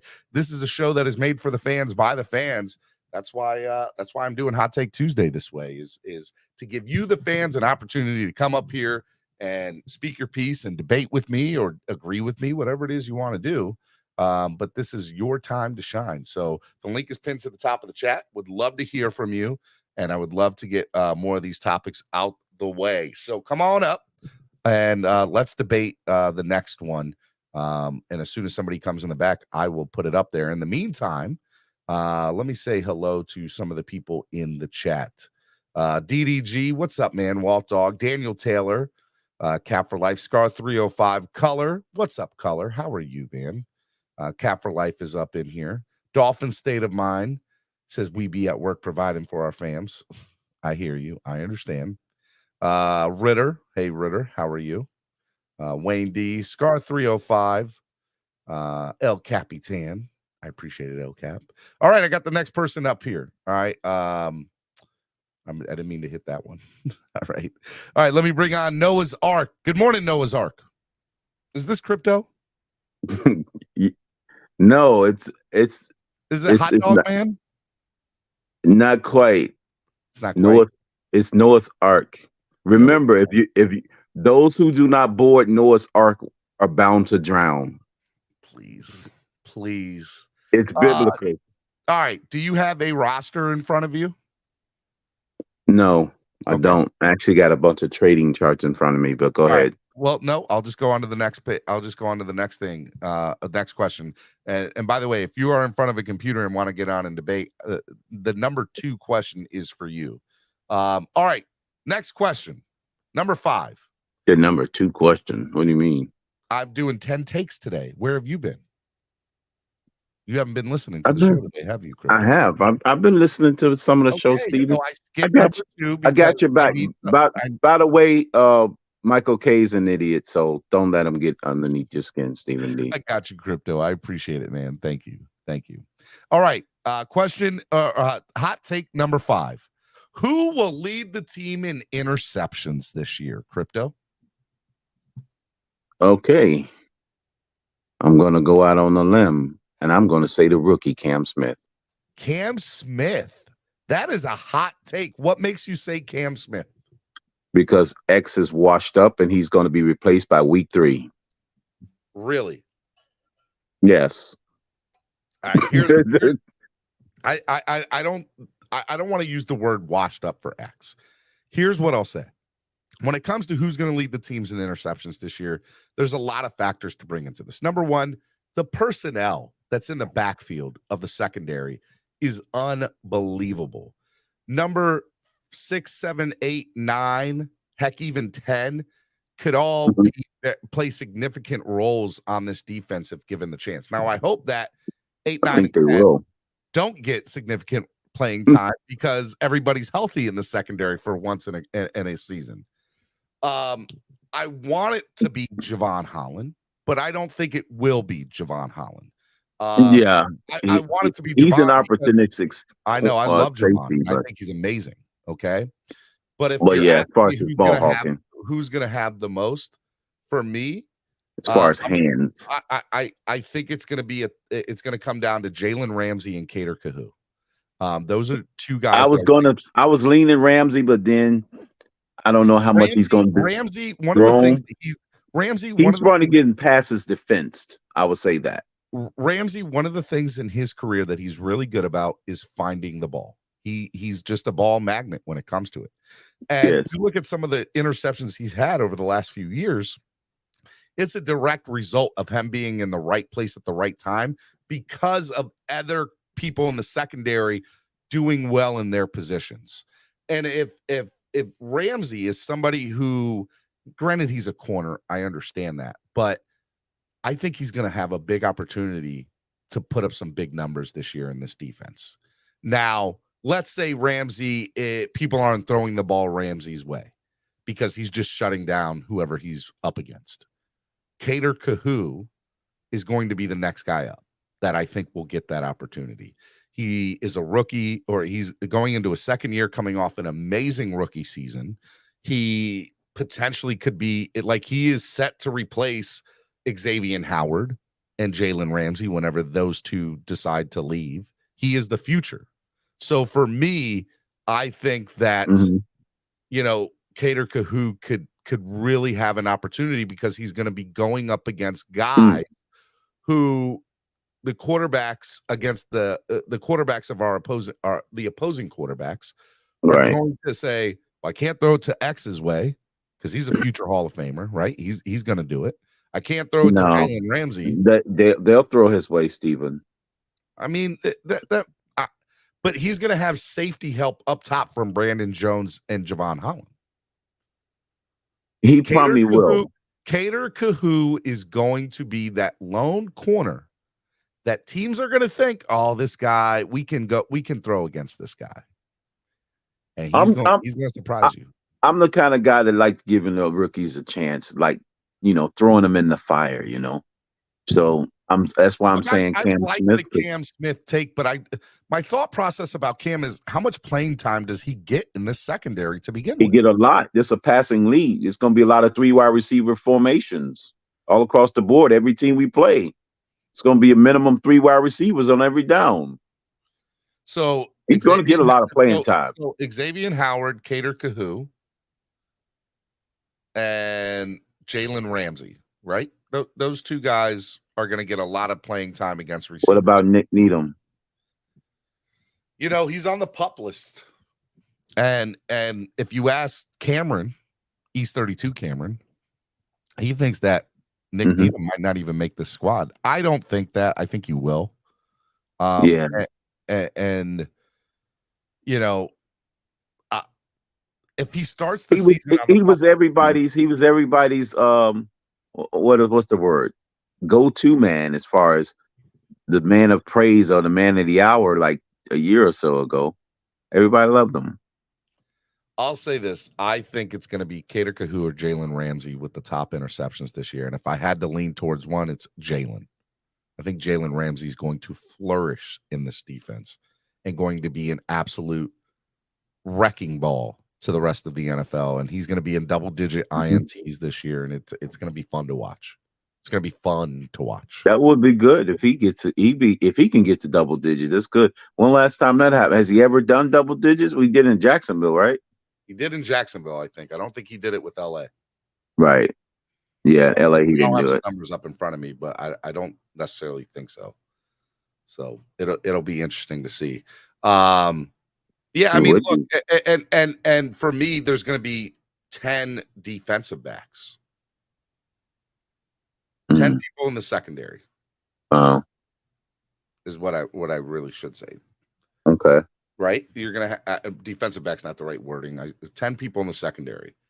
Xavier Howard, Brandon Jones, Javon Holland, Jalen Ramsey, Cater Kahoo, Cam Smith, Deshaun Elliott. I do believe Nick Needham will be here. Justin Bethel, Trill Williams. And Elijah Campbell has an outside chance to make it too. No, he's making it. He's my dark horse. Last year, he had like 3 interceptions in the preseason. I know it's just preseason, but shoot. I mean, then who doesn't make it? Does Justin Bethel not make it? Or Trill Bethel Williams? doesn't make Bethel maybe. I don't know. I think Bethel's a French guy.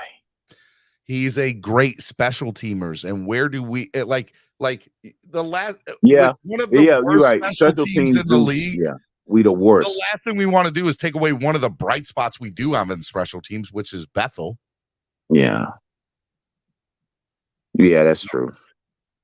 So, but yeah, I was thinking maybe on defense he's a liability as far as just being every down on defense. I want Javon Holland to have a big year. I just don't know if he will get the opportunities to be big on interceptions because those corners are dogs. And, I think the safeties are going to get more opportunities to bat down passes if the corners get beat. And I don't know how many times I agree with you. X probably will get beat on a handful of occasions this year because he's not the player that he was 2 years ago.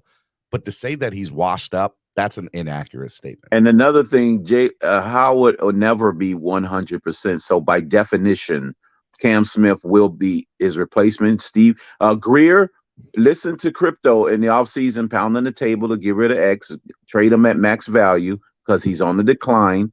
And guess what? His first pick in last year's draft was a cornerback. So evidently he's listening to Crypto on the long-term plan at that position. That's all I got to say. That's all you got to say. All right, Crypto, I appreciate it, brother. I love you, man. Thank you for coming on. All right.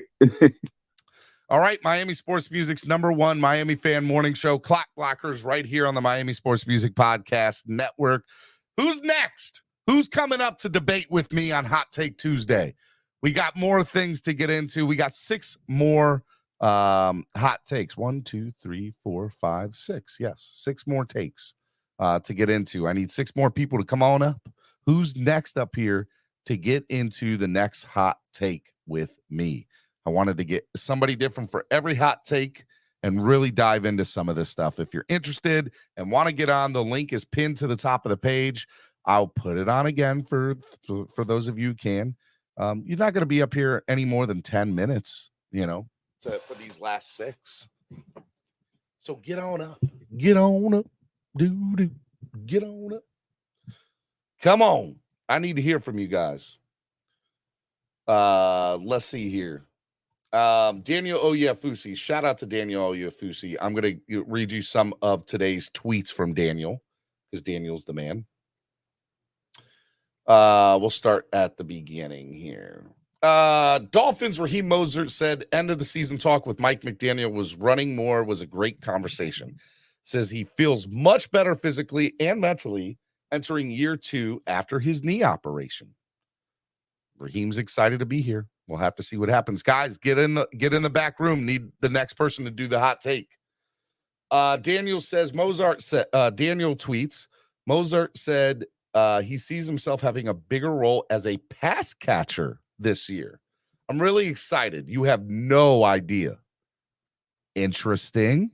Running backs getting more involved in the catching game this year.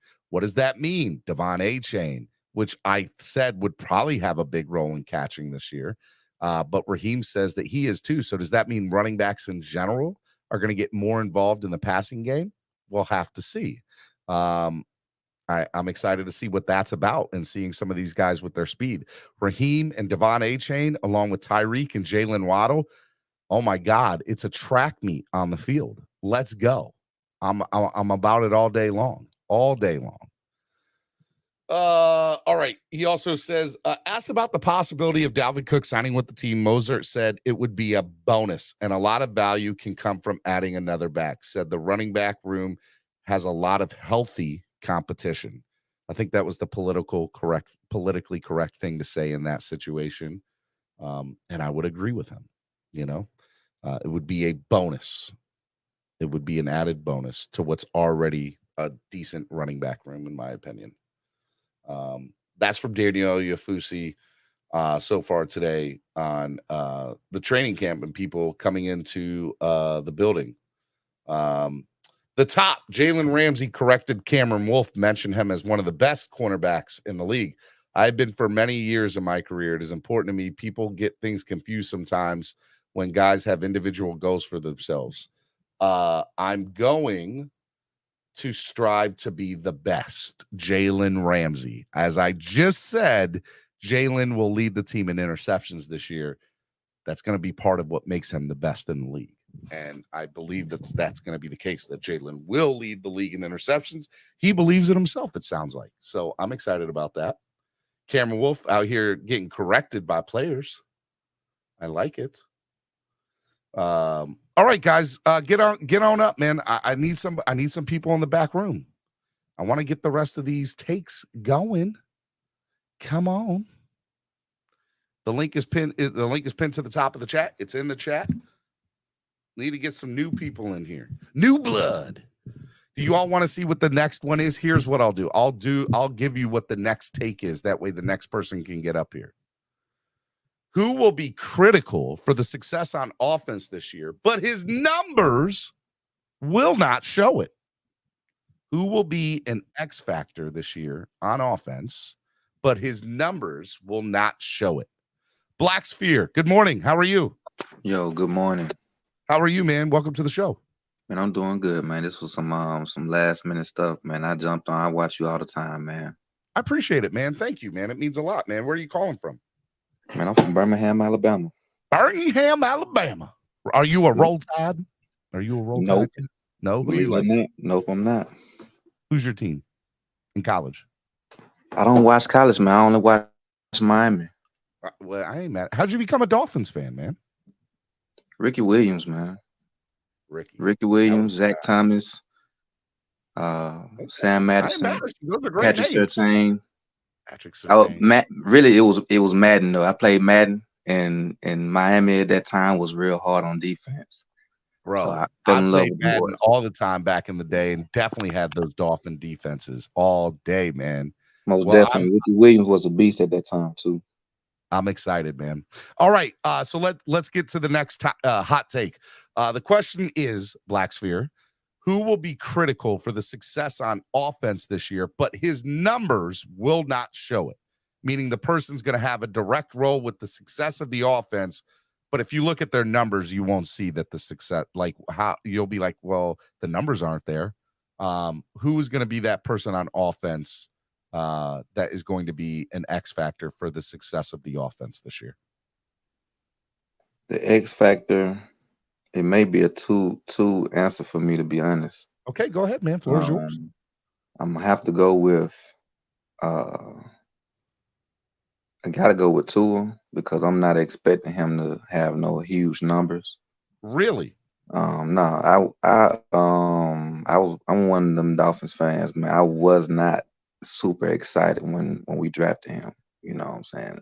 Okay. I know that's crazy coming from Alabama, but I grew to like him when I seen his play some more. You know, so hoping that he stay healthy. I think if they do it the right way, they should run the ball more. They I should would run the agree ball with that more, statement. and that should take some of the balls, stats out of his hands. So I think it'll be Tua who will be, of course, the intricate part of it, but his numbers may not show it. He may not still be up there with Justin Herbert or Mahomes now, but he's gonna be like that deciding factor who managed the ball game on some Tom Brady type stuff. You know, I appreciate your point of that. I know you said you had a second person. We'll get to that in a second, but the game manager is something for me that I think is always been kind of linked to Tua. But here's where I'll disagree with you, man. I think Tua's a star in this league. I think Tua has all the intangibles, everything he needs to be a star. He's good enough to do it. He can throw the deep ball. He can throw the ball on a dime. He can, step up in the pocket. He's shown that he can step up in the pocket. Does he do it consistently? No, but that's why he's been hurt sometimes. But he has shown me on the field, when he is on the field, everything that a star quarterback needs in this league to be successful. He has it. And so I look at this roster, Black Sphere, and I say, looking around the league and looking around the team, there's no reason why Tua shouldn't break records this year, personal records and maybe even team records. And I think he should be in the MVP candidate race. So I'm going to disagree with you from the standpoint of Tua's numbers will definitely be up there with some of the best in the league. But I do like your way of thinking of saying, hey, look, the running game needs to be more effective this year. Because if it's not, Tua's going to get shut down because you can't be one-dimensional. And I get that and I understand that. But I think that it will be. And we just heard Raheem Mostert say in his press conference that running backs are going to be a really good are going to get more opportunities receiving this year. So we'll have to see what happens there. Who's the second person on offense for you that will be very critical for the success on offense this year, but the numbers will not show for it? Okay. Before I get to that second person, I will say I do agree with you. I do believe he will be an MVP. He's just because I don't think his numbers will show. I only think his numbers won't show because they would change the way they did some of the offensive feeding points. I do think they will put more emphasis on the running backs, not necessarily just running. And so, yeah, his stats will show in check downs. But I do agree. I will say it's two plays that made me a Tua believer.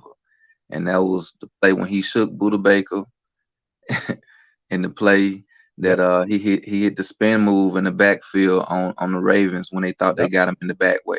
That was so beautiful. I'm like, he's shown it, right? Give me like 6 of those in a game, and Hey, that's an OG right there. But my second person would be I think it's gonna be A-Chain if they use him right. If they use him right, because Mostert and Wilson, they will do all the dirty work. But A-Chain will come out of the back like White did for the Patriots. Like he's fast and young. He's gonna be fresh legs at the end of the year. And Mostert and Wilson could be bound to be a little banged up after doing all the dirty work early in the year. Yeah, I mean, look, you bring up some solid points. Who's the second person for you? That's what I was saying. A-Chain. A-Chain. Yeah, I think A-Chain to kind of come out of the back. Is the guy. Okay, so I'll tell you my guy. And by the way, I think A-Chain's going to have a hell of a rookie year, and maybe even possibly be up for rookie of the year, depending on how many snaps he gets. Because if they end up utilizing him the way he could be utilized in this offense, it's going to be scary, right? It's going to be very scary to see. Now, here's what I'll say. The person who is most critical for the success on offense this year, but his numbers will not show for it, for me is honestly, it's Teron Armstead. Teron Armstead for me is the guy. I thought about the line or two. I did think about somebody. Look, it's Teron has to play almost every game.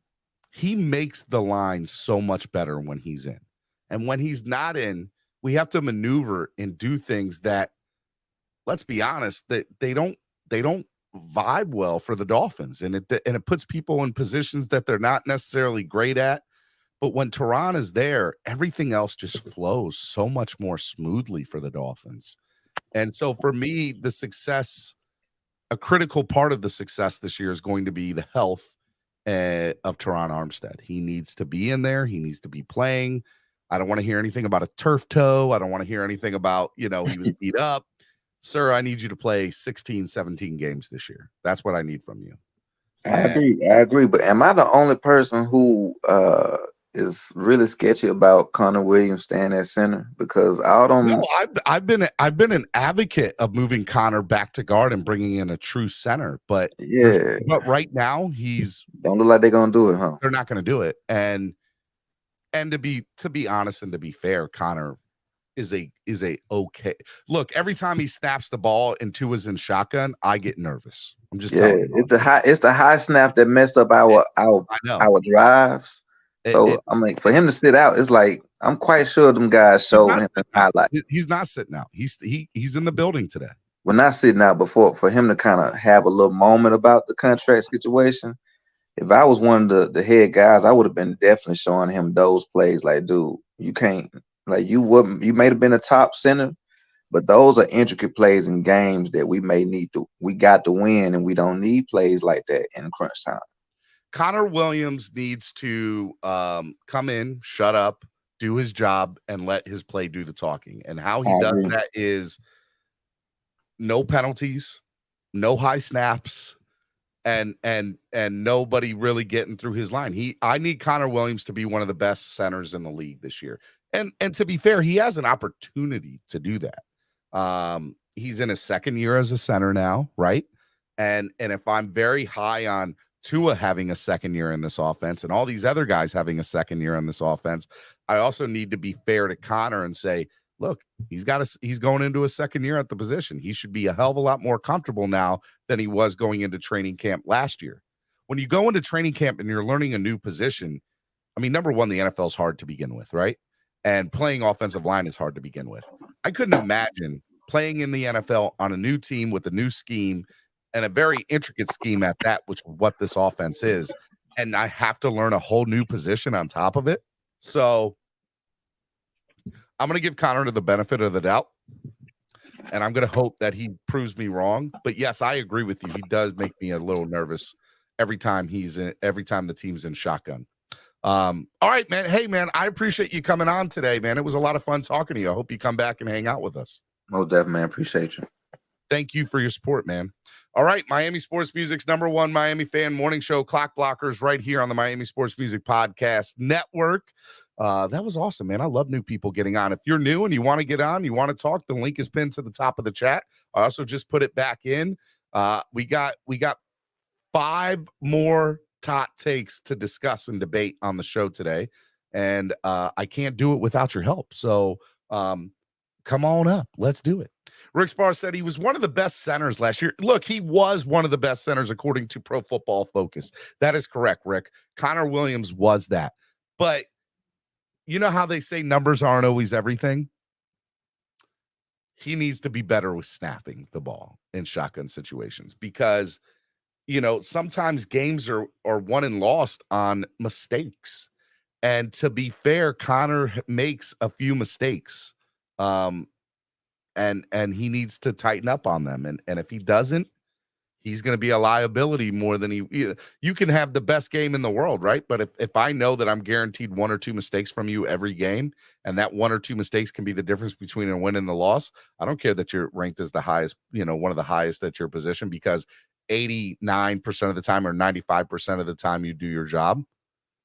I need that extra 5%. Bad plays happen. I get that. Mistakes happen. I get that. But I do feel with him, it's almost like, all right, when is the shoe going to drop? When is he going to mess up? You know? And I don't want that to be the case for him this year. I'm giving him the benefit of the doubt going into year 2. And I think that that's fair. But, and you are accurate in your statement. He was one of the best in the league last year. But that doesn't change the fact that, let's be honest, at the end of the day, he's got to be better than he was last year in order to be effective for this football team, Connor Williams. But that's kind of where I'm at. All right, I got the link pinned to the top of the chat. I had somebody in the back room. They stepped out. I don't know who. I think it was Daniel. Daniel might have been in the back. If you were in the back room and you want to come on and do one of these hot takes with me, get up here, okay? I'll tell you what. While I'm waiting, I'll just do a quick promo for Tail Greeter. That's right, Tail Greeter. Download the app today on your current Crapple or Android device. And remember, this year, Miami Sports Music is going to be in Philadelphia for the Philly Finvasion. That's right.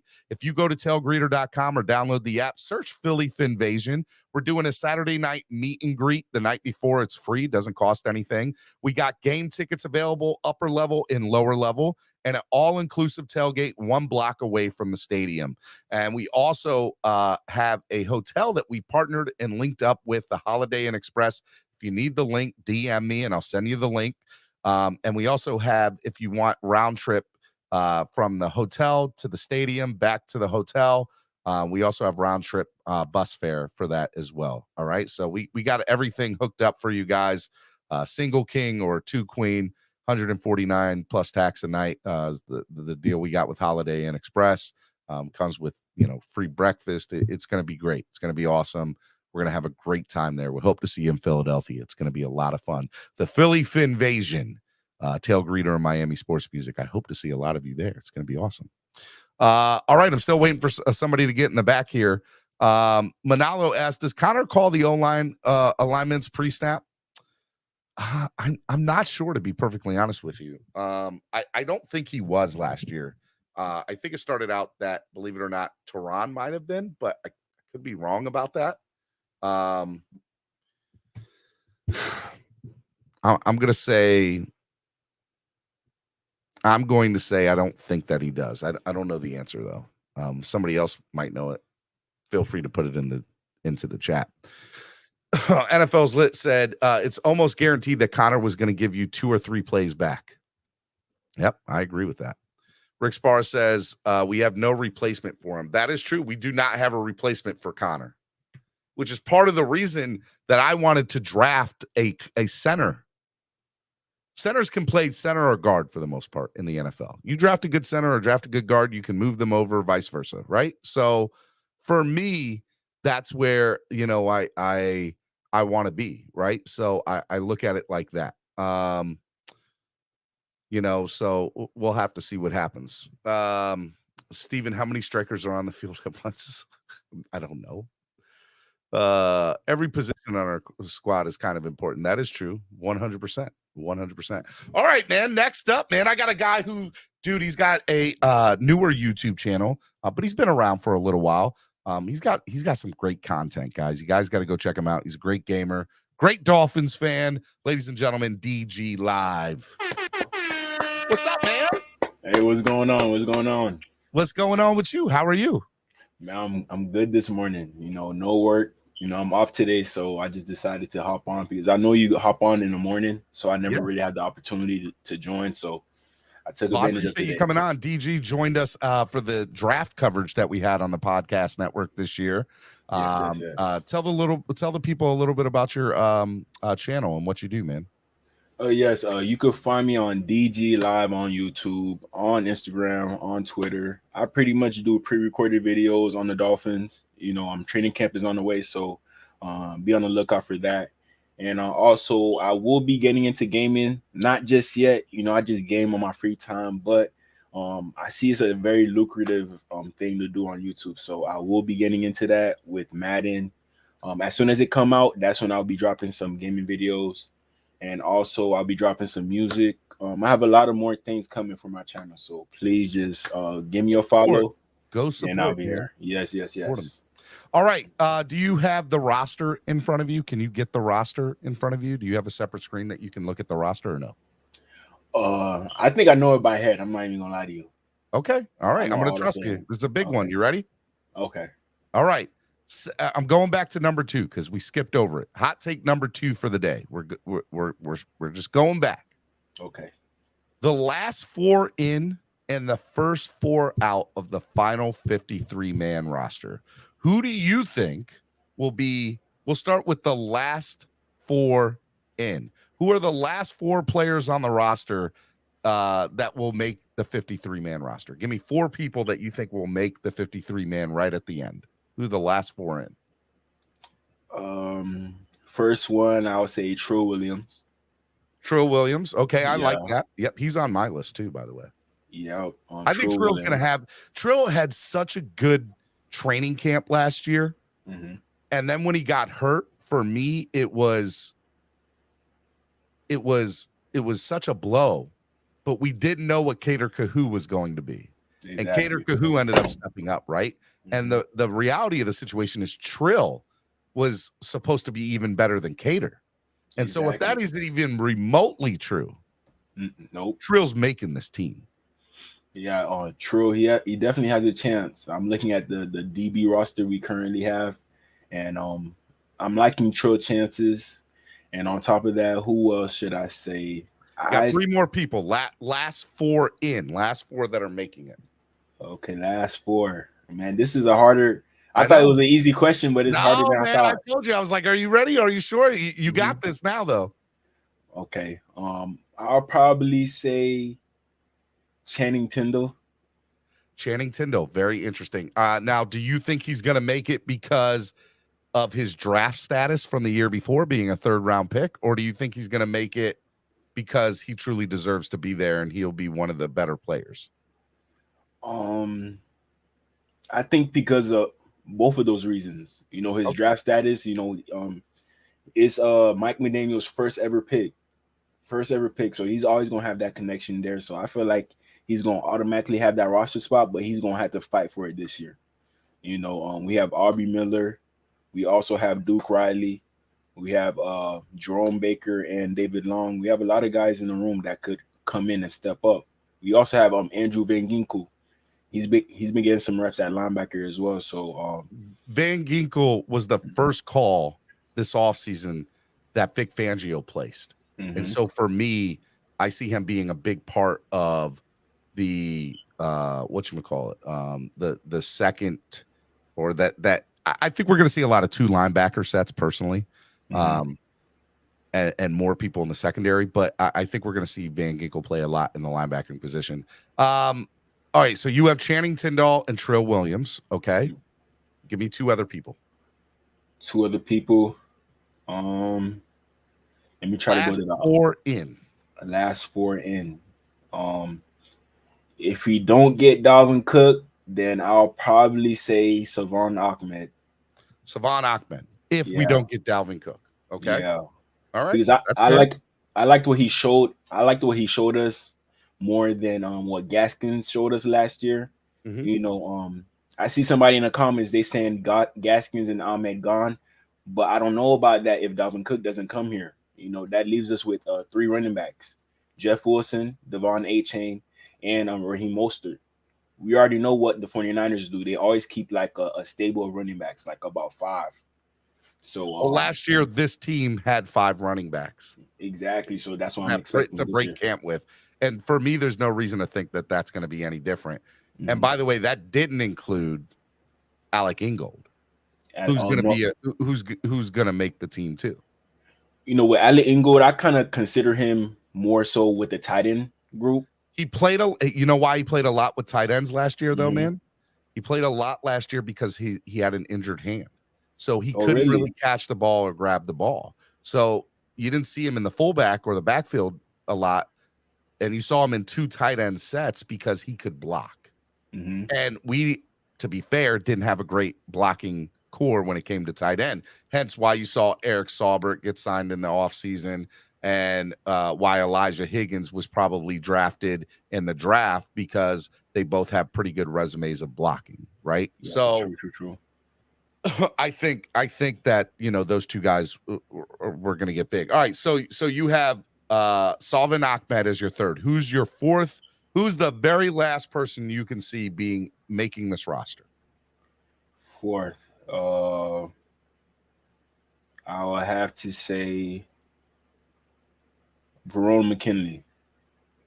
Really? That's a very surprising one. Why do you think Verone McKinley will ultimately make this roster?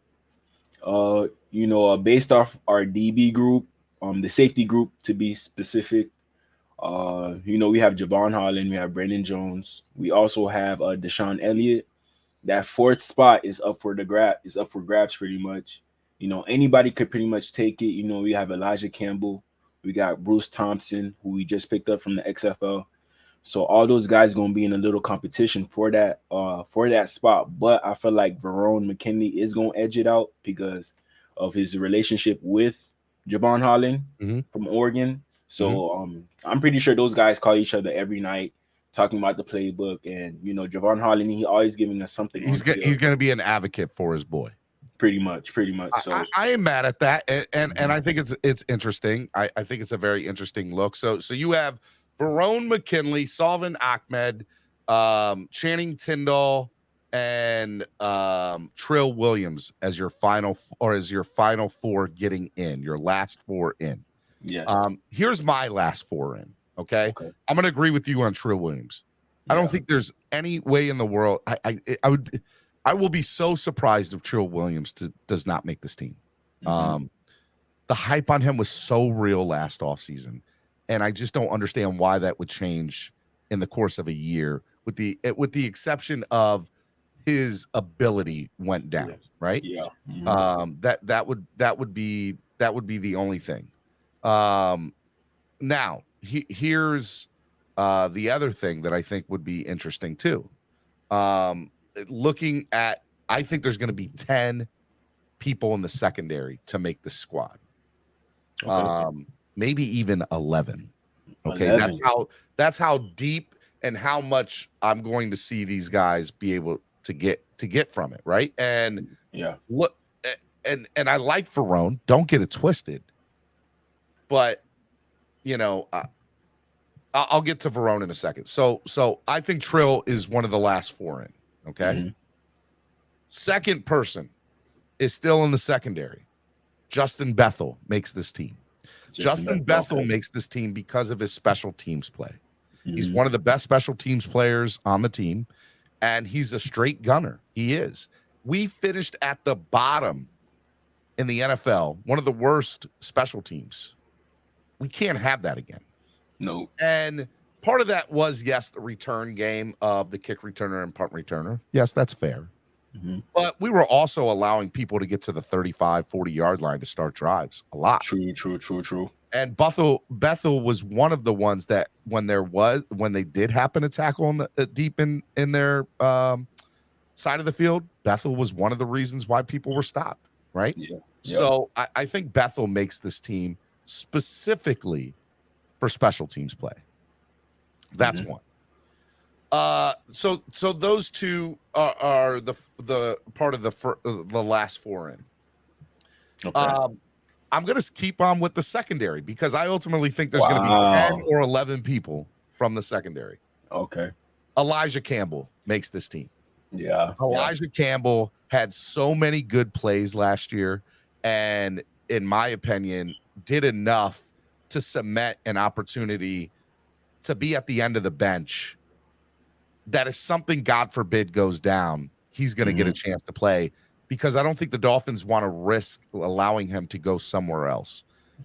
If Elijah Campbell goes to any other team, he's going to be part of the rotation. I don't think he'll start, but I think he'll be part of the rotation for that team.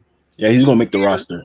Here, he's going to struggle to make the roster because we're just so deep. We're so deep at that position. Yeah. But Elijah Campbell's good. So Justin Bethel, Trill Williams, and Elijah Campbell all make this squad, in my opinion. Okay. And I know that's big. The fourth person to make this squad of the last four in, okay? For me, I think the Dolphins are pretty much set on the offensive side of the ball. So, and I don't think Cedric Wilson's going to be here come week one. So I think that allows for maybe a potential bubble person that would probably be part of the last four to make the squad there, right? So I don't think he'll be necessarily a bubble because, like, Cedric's not here anymore. We can move this guy up, bam, right? So if it's a toss up between somebody at the end of the wide receiver bench and also what's going to happen with the linebacker situation. My hope is that looking at Vic Fangio, he is not going to be a person to retain a player specifically because of where he was drafted. Exactly.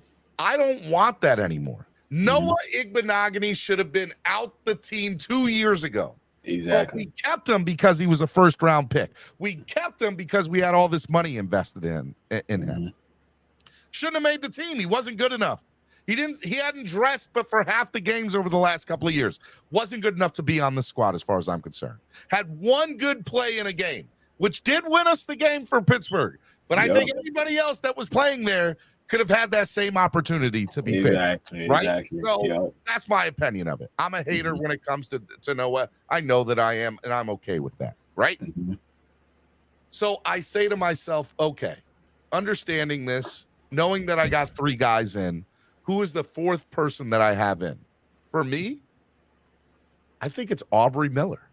Aubrey Miller, wow. Aubrey Miller out of Jackson State is somebody who is a dark horse who makes there's always one person, one or two players on a 53 where you're like, you never really heard of them. They're an undrafted free agent. They come out of the blue and have this amazing preseason and great training camp. And deep down inside, HBCU players don't get enough respect to begin with. Exactly. And everybody knows that watches the show. I'm a huge advocate for HBCU players. And I'm a huge advocate for HBCU. And I think that they need to get more recognition, more just opportunities to present themselves. I like Aubrey Miller a lot. And I think that Aubrey Miller is going to make this team. Now, Aubrey Miller, Trill Williams, Justin Bethel, Elijah Campbell are my last four in. My first four out. Because I have Aubrey Miller making this team, I think Channing Tindall's not making this team. Because I want to believe that Fangio is going to be like, okay, well, Aubrey's definitely the better opportunity. It has more of an upside here. I know he's an undrafted free agent. But Channing Tindall was a reach in the third round. Let's be honest. He was projected 4 through 7. Aubrey Miller was projected 4 through 7, and the only reason he didn't get picked is because he went to Jackson State. That's it. Went to an HBCU. So in theory, both of these guys are coming out with the same projection of where they were at with draft night. Now, one was drafted in the 3rd round, and the other one wasn't drafted at all. But I believe Channing Tindall does not make this team. I think he's one of the first 4 out. Yeah. The second person that I think does not make this team is Keon Crossan. Keon Crossan will be a cap casualty. And it will allow the opportunity for Trill Williams, Justin Bethel, Elijah Campbell to make this squad. Okay? Yeah. So Keon Crossan and Channing Tindall do not make this team. Who else does not make this team? In my opinion, understanding what the Dolphins are trying to do and where they're trying to go, I believe that Eric Ezukama might not. Wow. Wow. Okay. Here's the reason why. We have a 4th round pick invested into him. Cedric, I think, is out the door. That leaves you Jalen, Tyreek, Braxton, Robbie, River Craycraft, and then for the last and number 6 wide receiver spot, you have Eric Ezukama, Braylon Sanders, Freddie Swain. I think the team is more in love with Braylon Sanders. Mm-hmm. And I could see Braylon making this team. To be fair, it's probably a toss-up between Eric and Braylon on who will be one of the first ones out. And they both could be out, to be fair. Mm-hmm. But I think it'll come down for that 6th and final spot as long as Cedric's not here week 1. Mind you, this is part of Cedric's not here week 1. That Braylon and Eric Ezukama are going to be fighting for that 6th spot. Let me ask you this. So, Cedric Wilson, he's one of our bigger receivers. Mm-hmm. Eric Ezukama, he's one of our bigger receivers. Yep. So don't you really think that we might end up keeping either one of those guys because of their size? Because we don't really have that size in the room at all. So that's what I was thinking. I mean, it's possible, and maybe that's why Eric does make the team. Mm-hmm. But the Dolphins were really high on Braylon Sanders last year, and that's why they put him on the practice squad, right? They like what he has to offer. I think he dressed a couple of games. I don't think he took any snaps. Yeah. I think that for me, I think that's a fair point. Does Eric make the squad because of his size, and we don't have that much size on the team? Fair point. I still think that that last spot's going to come down to Braylon Sanders and Ezukama as long as Cedric Wilson's not there. As long as Cedric's not there. If Cedric's there, Braylon goes back to the practice squad, and maybe they keep 7 and Eric Ezukama as the 7. But because they'll have Cedric at that point, right? But I don't know. There's just something about the wide receiver room is stacked. Yeah, I know. And Eric is going to get a big opportunity to do stuff. Don't get it twisted. He had a great preseason last year. Mm-hmm. But we all understood what his problem was. He didn't retain the playbook. He could not understand the playbook. And if he comes into training camp this year and that's still the same song that he's singing, he ain't making the squad. Now, if he comes in and he knows the playbook and he's took leap and bounds bettered, where he's from or where he's going, then I think that'll be the case. CCR, I just saw your thing. He went to Mississippi. Ole Miss. Okay. Ole Miss. That's why I like them too, because Ole Miss, they're always producing receivers. Come on, DK Metcalf, AJ Brown, all that. Yeah. So look, maybe Eric is a bad take, but if he doesn't retain the playbook like he was struggling with last year, I promise you it's not as crazy of a take as y'all think it is. Mm-hmm. Okay. Now, who's the 4th player for me that's out? Who is the last player to be out? Okay.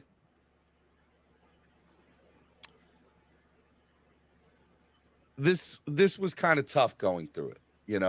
Who is a guy that is on the bubble, that is part of who, might not make it. And, if I'm honest with myself, the 4th person for me is probably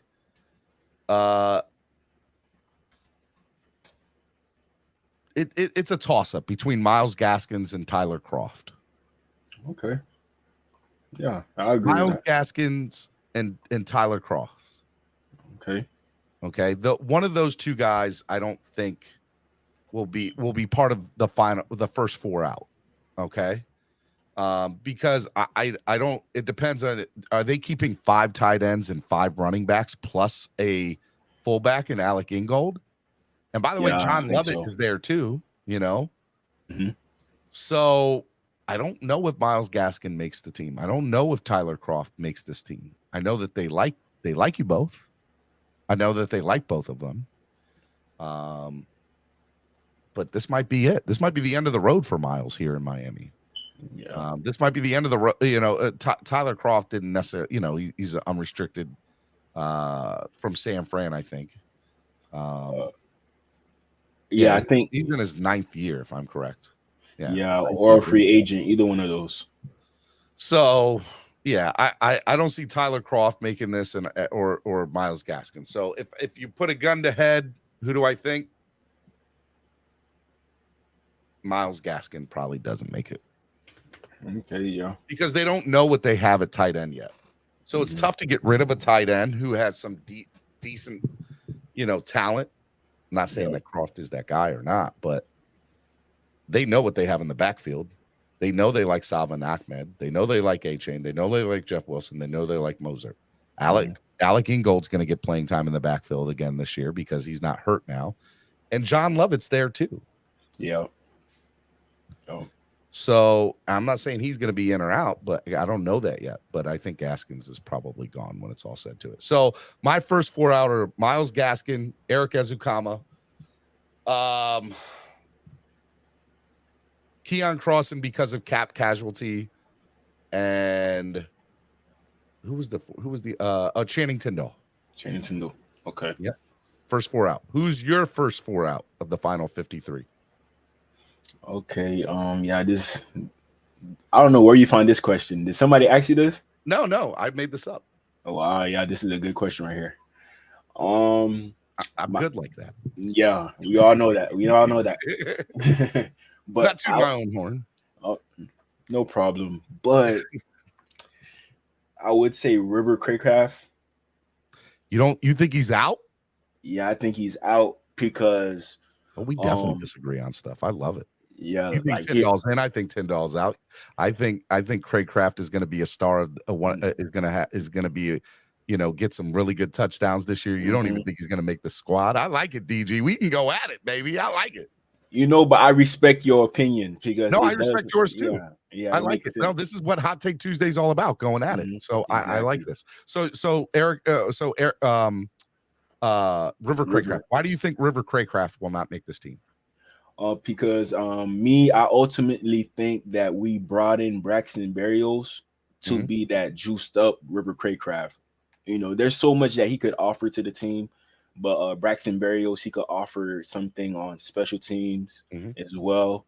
And on top of that, I'm pretty sure both of them will be playing slot. I would be scared to put River Craycraft outside, where Tyreek is at. Braxton Berrios, I wouldn't mind putting him outside. I wouldn't mind that. And he could play the slot as well. So I feel like since, like you said, we're gonna have a lot of roster spots for the tight end group, for the running back group. So that leaves us limited in the how many do you think 5 or 6 wide receivers? I think it most likely will be 6. Maybe so 5. Who are your 6 then? My 6 is Tyreek Hill, Jalen Waddle, Robbie Chosen, Braxton Berrios. Yeah, that's 4. Cedric Wilson, you think he might get he might get traded, right? Yeah, I do. Yeah, I do feel the same way too, but right now I just put Cedric Wilson in there. He's here, so you're gonna put him in here. Okay, that's fair. So there's 5. Who's your 6? We didn't say Braxton yet, right? We did say Braxton. Okay, so it comes down to Eric Ezukama and River Craycraft, and you think Eric is making the team? Yeah, because like last year I went to training camp. I seen what Eric Ezukama was doing out there. Like I know it's not a fluke. Like I just have a feeling about Eric Ezukama. It's something about his name that and to just to be fair with you, the only reason I have him as first 4 out is because of how deep the wide receiver room is, and the issue for him was not knowing the playbook. And there are some guys in the NFL that it just doesn't matter. They're not going to make that. They just won't understand offenses, right? You know, and in college, you can run very vanilla offenses and have success. But when you get to the pros, it's a totally different game. And I think that's where Eric Ezukama is. Now, I could be totally wrong, but I don't think we're going to know from the preseason because they run vanilla-based offenses. Exactly. And he had very good success with Skylar Thompson in the preseason last year. But if he doesn't know the playbook, he gone. That's the way I'm looking at it. But so you have River Craycraft as out and Eric Ezukama in. All right. So first 4 out, River Craycraft. Who's the second first 4 out? Okay, so let me get in detail with the word out. Do you mean like they're not making the squad? They're on the bubble and they're not going to make the squad because of X, Y, and Z. But they could make the practice squad. They could make the practice squad, yes, but they're not on the 53. Okay, then next, the other person we don't agree with, Aubrey Miller. You know, I like Aubrey Miller a lot. You know, I have one of my friends. He's a former teammate of mine when I used to play football. He played at Jackson State. I got the chance to talk to Aubrey Miller. He's a cool dude, very cool dude. My only issue with Aubrey Miller, it shouldn't be a real issue. It's just his speed.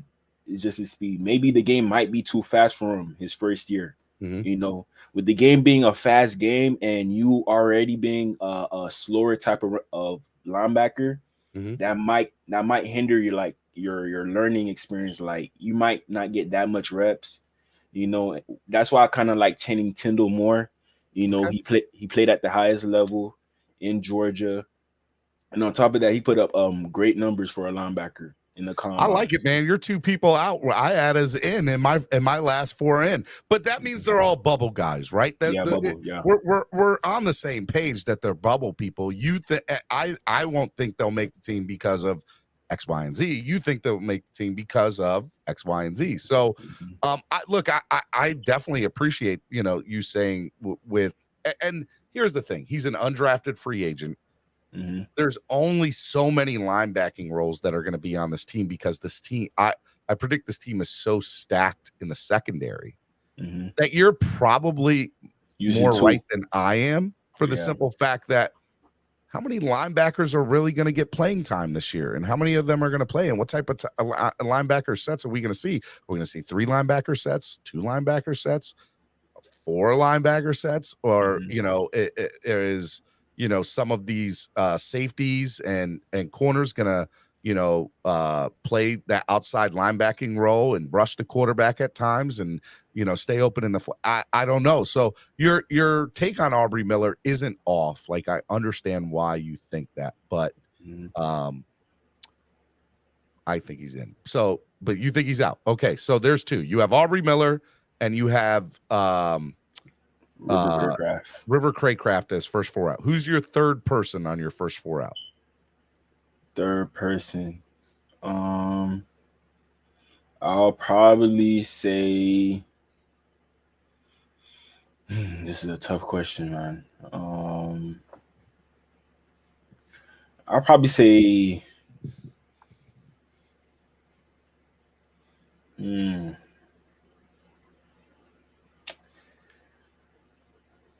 if I had to put a gun to my head to answer it right now, I would choose.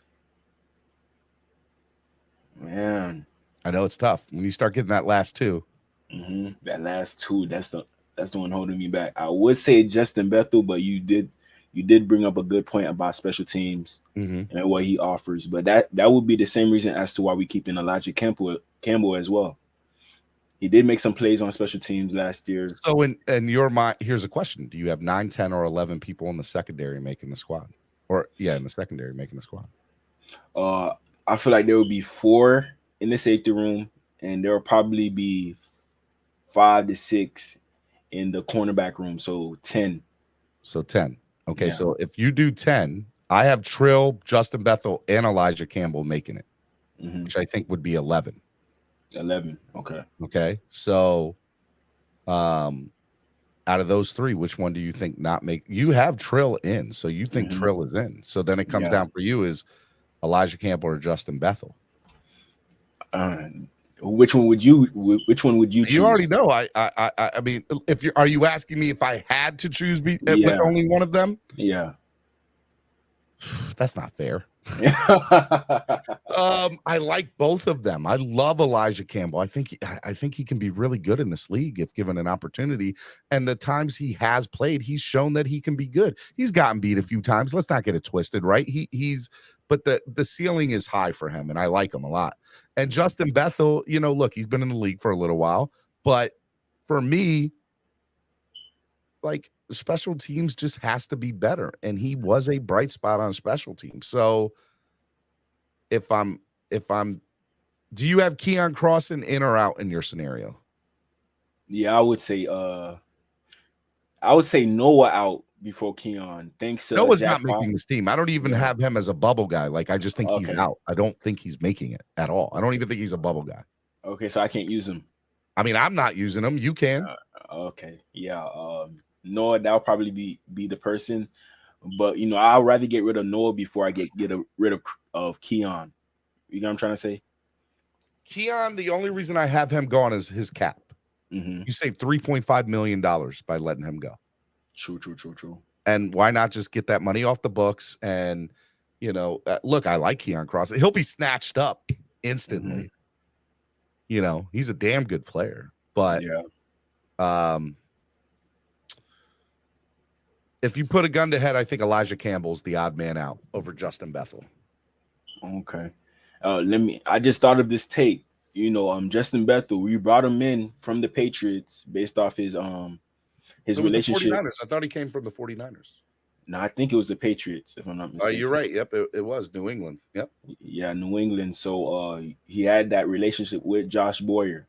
So now he has to rebuild that relationship with Vic Fangio. So there might be some favoritism there. We brought Bethel in because he knew the playbook last year from being with the Patriots. So. Yeah, but Bethel still has the same special teams coordinator.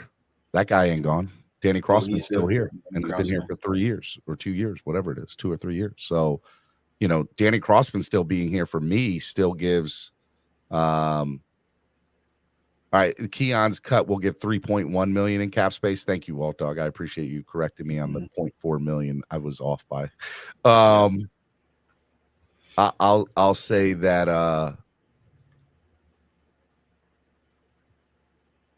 Yeah, I mean, look, I hear you, but Danny Crossman's still here. And for me, Justin Bethel still makes the team. I still have him. If you had to give me between Justin Bethel and Elijah, Justin Bethel's making it over Elijah. What's the age for both of them? So just so I can see whose side I should lean on. I know Elijah Campbell younger. Justin Bethel's 33 and Elijah Campbell's got to be 27. Yeah, 27. You see, me in that situation, I'll probably go with the young gun. Yeah, but so my question is, can I stash Elijah on a practice squad? No, he probably gets taken away. Probably. You think Elijah makes somebody else's 53? Yeah, I think so too. Yeah, which is part of the reason why I think 11 people from the secondary make the squad. Oh, okay.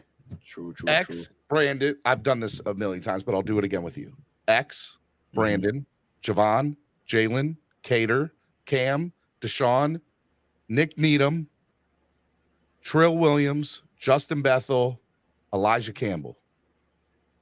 Barone McKinley's gone. Noah Igbenogany's gone. Bryce Thompson's gone. And if Nick Needham does start the year on the pup, they'll still have 10 instead of 11. But I think 11. And part of the reason why I think 11 is it's more likely that secondary people can open field tackle rather than getting a linebacker, right? And saying, hey, look, if we have you out here as a 2 linebacking set, we might need you to drop back or play or be safe here, whatever it is. And I would trust I don't forget how the wording, how I want to say this. I don't trust a linebacker covering passes. I trust somebody in the secondary doing open field tackling more. True. And so for me, I hope I said that right. I hope you guys understood what I was trying to say there. But For me, that's why I have 11 people in the secondary making it, because we're going to see there's going to be 5 to 6 people in the secondary on the field at any one time. So you're basically saying that you would rather have Brandon Jones out there covering than linebacker in the linebacker room. Brandon Jones is going to play a lot in the middle of the field this year. Okay. You don't think he's going to be in the box? He's going to be in the box. Okay. Yeah, that's what I'm thinking. Be in the box. Mm-hmm. Now, I like your take on Verone McKinley, but let's be honest. This is a stacked secondary, and you could probably stash Verone on the practice squad. True. I don't know. Somebody might be enticed. Like, let's see what this kid got. Let's see. Maybe the Vikings hit up the Dolphins and be like, hey, we know you had that old relationship. They don't need to. Brian Flores can just get whoever he wants. Look, Noah Igbenogany will be a Minnesota Viking when it's all said and done. I had a feeling about Noah that. will be a Minnesota Viking. Okay, wow, that's crazy. Yeah, and Verone McKinley, if he is cut off the 53, there's a chance maybe he is in Minnesota. Those are all Flores picks, all Flores guys. Yeah. Well, I guess Verone McKinley. What year was Verone McKinley? Wasn't he a rookie last year? He wasn't a Flores guy, so yeah, he could skate through. He could skate through. But Bethel and but he's still a Boyer guy. He's still Boyer, So we're gonna see. And if you don't think for a second that Boyer and Flores didn't talk about, hey, if the Dolphins cut X, Y, and Z, who should I think about going to my team and saying who I need to bring in? Yeah, I'm pretty sure they had that conversation. Pretty sure about it. And by the way, all this is contingent, the first 4 in and the first 4 out, of there's an offensive lineman that could be a veteran. There was one yesterday by the Commanders who started in every game last year at guard for the Commanders. Yeah, Norwell. And now he's a free agent. He got released. I don't know if he have to clear waivers. I think he does have to clear waivers, but if he does, why aren't the Dolphins talking to him? Could you imagine if the Dolphins go get Norwell? Let's go all day. Crazy. And if that happens, that's all the more reason that Keon Crossan doesn't make the team, because that's $3.5 million I can use on a guard. You don't think we have enough guards at the current moment? We have Isaiah Wynn. I don't Rob trust Jones. Look, people can say that they trust the offensive line, and that's fair. And there's some highlights. Connor, when he's on, is great. Armstead, when he is on, is good. Robert Hunt has his moments, but Austin Jackson and Liam Eichenberg, I don't know if I trust them. I don't. Yeah, I don't. So if I have a chance to bring in a guard like Norwell, Eichenberg goes to the backup spot. Yeah. And I'm okay with him filling in for a play here and there and letting him learn and getting more acclimated instead of putting him out in the fire. Yeah. Right? And by the way, could you imagine Norwell comes in, you still have Isaiah Wynn too. Yeah, exactly. I'll tell you, if you brought in Norwell, I would feel so much better about the Dolphins' offensive line. I mean, that's how good for me. Or Dalton Risner. That would be how good I would feel, because then I'm not totally relying on Kendall Lamb or Isaiah Wynn or Dan Feeney, which are really good backups, not good starters, but good backups, fill-ins. Do I need a game out of Dan Feeney? Maybe. Do I need him to play some snaps? Maybe. But I would love to see Tarana Armstead, Dalton Risner, or Norwell, right? Connor Williams, I'll deal with, or Robert Hunt, and I'll deal with Austin Jackson at the other tackle, right? And then I have Kendall Lamb, Isaiah Wynn, Dan Feeney as my backups, and Eichenberg as my backup. I could deal with that. Yeah. I'm okay with that. We didn't talk about, people on the offensive line that could be last 4 in and first 4 out, because I don't trust the offensive line right now. I have no idea who's going to be in. That's what I was thinking. Lester Cotton could turn out to be like, he's going to, and Ryan Hayes, 7th round pick out of Michigan. Crypto and I were talking to Jim Harbaugh at the Nationals a Washington National Chicago Cubs game about a month and a half ago. Mm-hmm. And Harbaugh was telling us both, Ryan Hayes is good. I like him. He could be a star. He could be a starter in the league. He's good. I mean, he's a 7th round offensive lineman. I don't think he can. I think he was just being nice talking about his former player to some Dolphins fans. Yeah. But to be fair, he did say it. Yeah, he said it. So look, I don't know. So your last 4 out are Aubrey Miller. Yeah. Noah Igbo. Mm-hmm. And River Craycraft. And who's your 4th? My 4th, I will have to say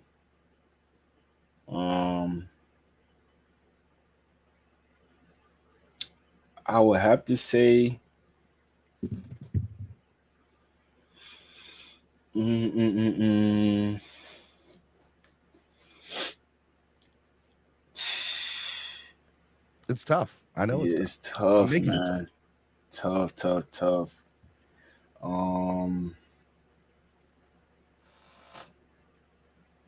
I'll probably have to say Keon for your exact reason. Keon Crossing. Cap casualty. Yeah, casualty. It's an easy one, but it's a fair one, right? Yeah, it's a fair one. Mm-hmm. And he's part of the first 4 out because he saves you $3.1 million in cap.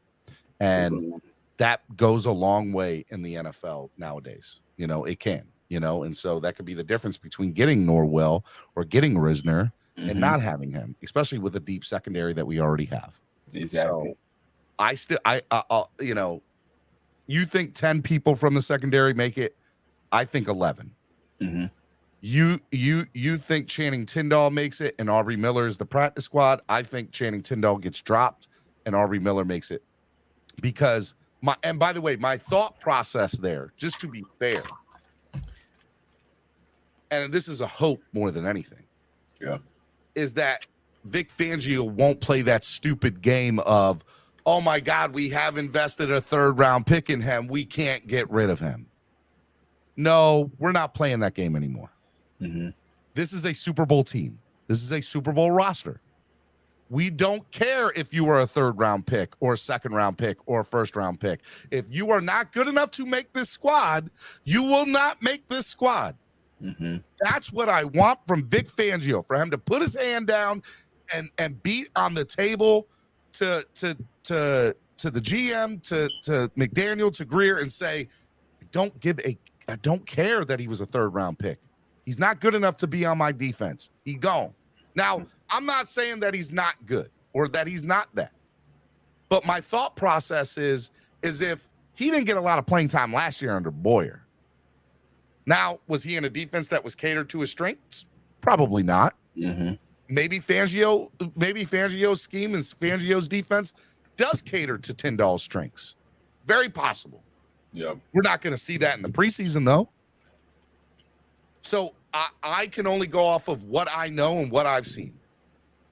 And right now, if I had to guess, which is all this is, Tindall is out. True. Tindall's out and Aubrey Miller's in because there's also the hope that I just want to see some HBCU guys get mad respect in the NFL. And Aubrey Miller's that guy. He's that dog. And I want to see him get respect. Yeah, to give him the benefit of the doubt, before he went to Jackson State, I think he did attend Auburn or other school, if I'm not mistaken. So that should give him the benefit of the doubt. And it just seems like we do good at finding a UDFA every year. A few years ago, we found Preston. He didn't work out too much, but he showed us like some potential. He was a 5-star recruit. He went to Tennessee, then he went to Colorado State. So he showed us that. The year after that, we got Robert Jones, the guard that we had. He showed potential. He could hold up in the NFL. We found Nick Needham out of UTEP. He grown for us pretty much. Brian Flores guy, but he's still performing well. It's just the injuries that's been hindering him, and also Cater Kohu, what he gave us last year.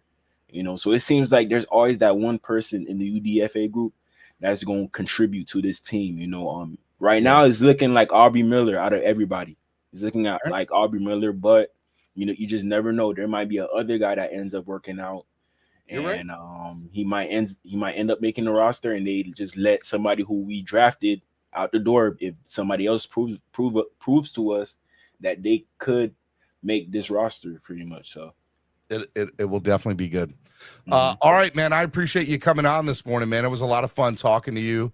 Drop the link in the chat before you get out of here. Before you so that people can go to your channel and subscribe to your channel and be a part of what you got going on. Hit me up on IG or DM me on IG or Twitter, and let's figure out a time for you to come on more often, man. Okay, no problem. You only do it in the morning, or is there sometimes that you do it towards the evening? I'm mostly it's Clock Blockers, the #1 Miami fan morning show. Mostly. Okay. Now, sometimes during the year, maybe I'll go on in an evening, but it doesn't happen often. Okay, yeah. I definitely look forward to DMing you. I just dropped the link to my YouTube in the comments. So yeah, anytime you need me to hop on, or if there's something special going on, I don't mind. I'm really looking into like networking with all the Dolphin community. We all family. I look at all of y'all as family. Even like TD, with TD and Reason, they don't really get along too much, but I still watch both of them. It don't matter what their opinion is. So. Everybody in the community has something to offer somebody. Exactly. There's a different if you don't like that boat, there's a different one to float your boat, and you can get on and paddle. And if you don't like it, you can jump off, find another canoe, and go paddle with them. I just used all the analogies that I can use to explain what you were talking about in a very polite and professional way. Yeah, everybody paddles my boat. Pause. But everybody paddles my boat for sure. So DG, stop talking about paddling your own boat, man. Yeah. Don't be paddling your boat. All right. On YouTube, man. You get blocked for things like that. Okay? I know. I need to stop. I know. All right, DG. I appreciate you coming on, brother. Be good. No problem. You too. Thank you. No problem. Miami Sports Music's #1 Miami fan morning show. I'm gonna finish this, man. We got 4 more takes, which means I need 4 more people to come up. All right. And I got 1 in the back room. So that means 3 more people to come on. So the next person I got on, he's probably going to scream. So turn down your radios real quick. Go ahead. Go ahead, Greg. It's all you. Let me talk to you. Huh? What? Let me talk to you. What's up, man? Yeah, Josh Allen makes videos for 14-year-old girls and wants to call himself the megastar. Nah.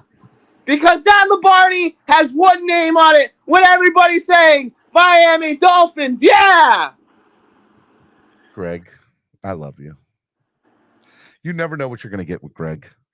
I mean, he's a Celtics fan, but we don't blame him for that. We just signed Jalen Brown for $300 plus mil.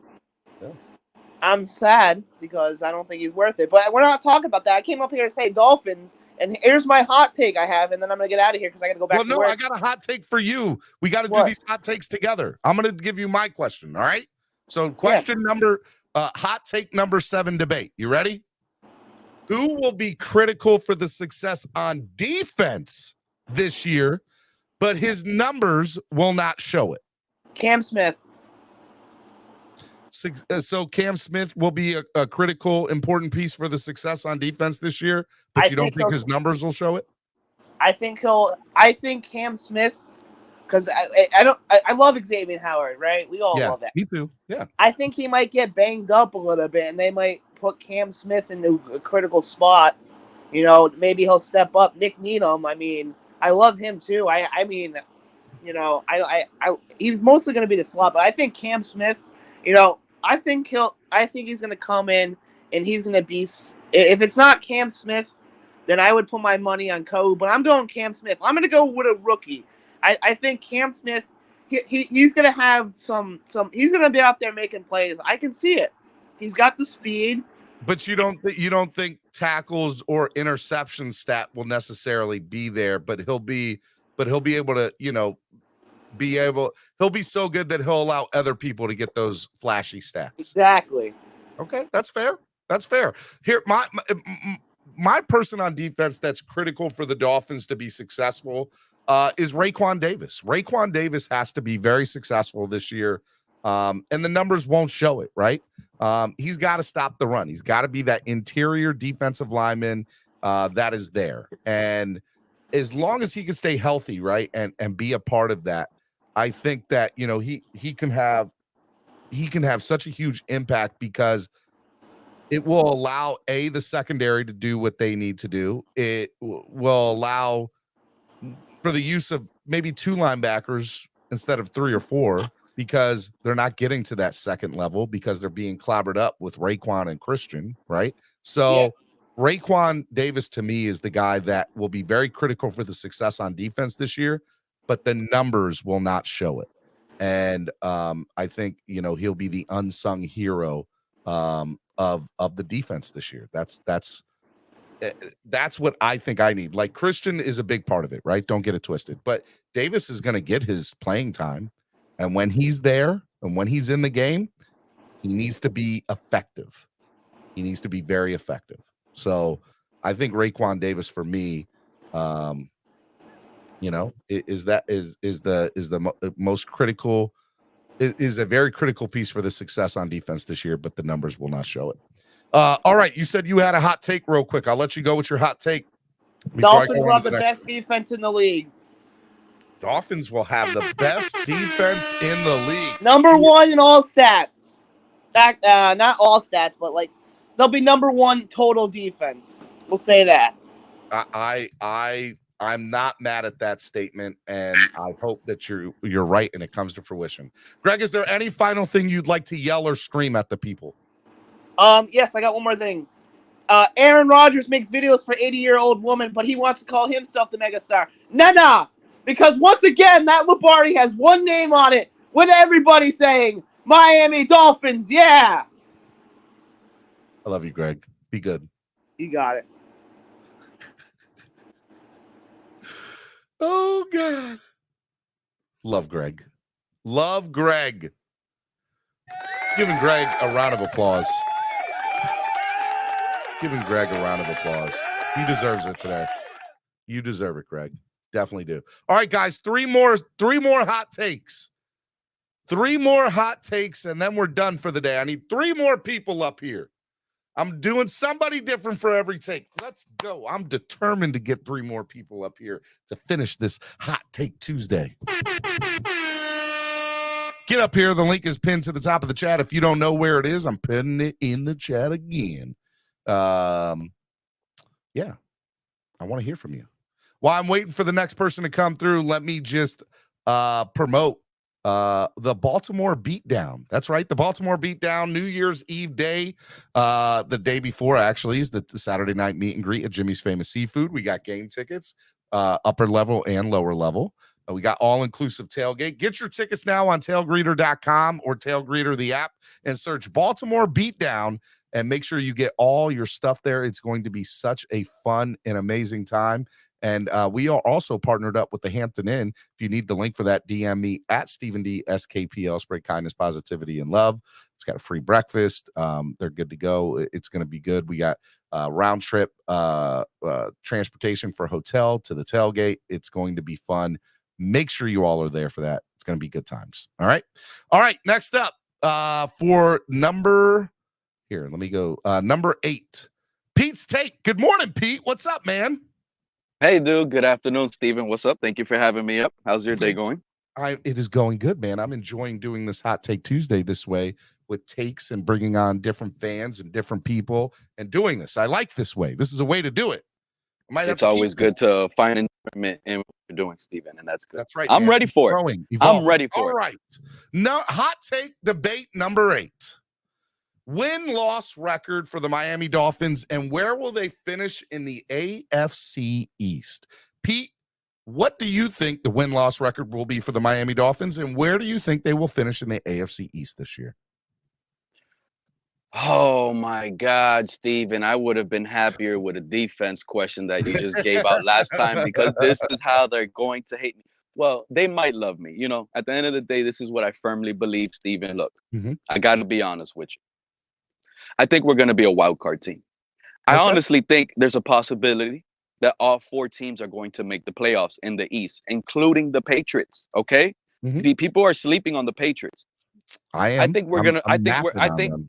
I think I'm taking a long nap on them. Sure am. keep sleeping. I But I will. think we're gonna finish with the same exact record we finished with last year. This division is everybody's gonna beat up on themselves at least once. It's gonna be a 9-8 record. We're gonna finish 4th in the AFC, but still make the playoffs. That's just what I feel like. And I just feel like there's too much talent here in this division for us and all of us not to make the playoffs. And I get it. We're gonna be like, oh, the Patriots, Pete.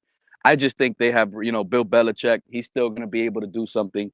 And we're just gonna finish 4th, but still be happy that we've made the playoffs. And we'll see what happens once you're in the dance. That's just really what I think. Make it to the dance, no matter how you made it. Hot take debate number 8 with Pete's take. That rhymed. That was pretty good, right, Pete? I like that. Number 8, win-loss record for the Miami Dolphins, and where will they finish in the AFC East? Pete thinks that we will be so what place? 2nd or 3rd? 4th place in the East. We're the last team. That's why it's gonna be so but special. we make the playoffs? But we make the playoffs, yes. Wow, that is a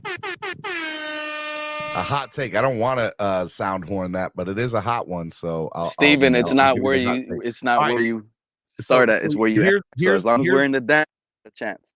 That's true. So here's where I think the Miami Dolphins will finish first in the AFC East this year. I think they will be the creme de la creme. And I think we're going to win 13 games minimum. I think we're going to be one of the best team, if not the best team in the NFL this year. And look, I understand about to say Jacksonville, not Jacksonville, Philadelphia and Kansas City. And I get that. And I get that it probably sounds like I'm being a homer, but my thought process is we have some of the best talent on offense and defensive side all across the NFL. And there's nothing that is stopping them from being great except them, because they have proven in certain aspects of the year in the last couple of years that they can do what they need to do to get this thing done. And my thought is, second year of this offense, everybody's pretty much the same, and also allowing, Vic Fangio to take a run at this defense and seeing where they're at. I don't see New England being good. I think they're going to finish 4th. I think the New York Jets are going to finish 3rd. I think the Buffalo Bills will finish 2nd, and I think the Miami Dolphins will be 1st. And I think that the Buffalo Bills, the Miami Dolphins are guaranteed to be into the playoffs, and there's an outside shot that the Jets can make the playoffs. But I don't think that they are, because I don't think the Jets are going to be. I think the Jets are going to find a way to jet it up, is my thought process on them. I agree with some of that, but I gotta just make a complete U-turn. Matter of fact, dude. I know. That's why I'm telling you. I'm jumping out of the car right now and you're going really fast. I'm still jumping out, to be honest, because the same way you feel like with the Aaron Rodgers, they might start slow. That's how I'm feeling with us and Vic Fangio. You see, at least Rodgers, he's going to be able to control what he can control when he's on the field. Vic Fangio is just going to be pulling his hair on the side every time these guys make, they miss an assignment or they blow the coverage. These guys are going to have to go through a learning curve. They have to sit here and learn the language. And one thing about a defense, Steven, everybody has to be on the same page. If you have one guy out there lost, a good offense is going to pick that apart. And that's what I think is going to happen to us early on in the season. Listen to me. This is why it's important, Steven. Early on in the season, with all the road games that we have and our team and our defense trying to learn and get better, that's where we're going to come with losses.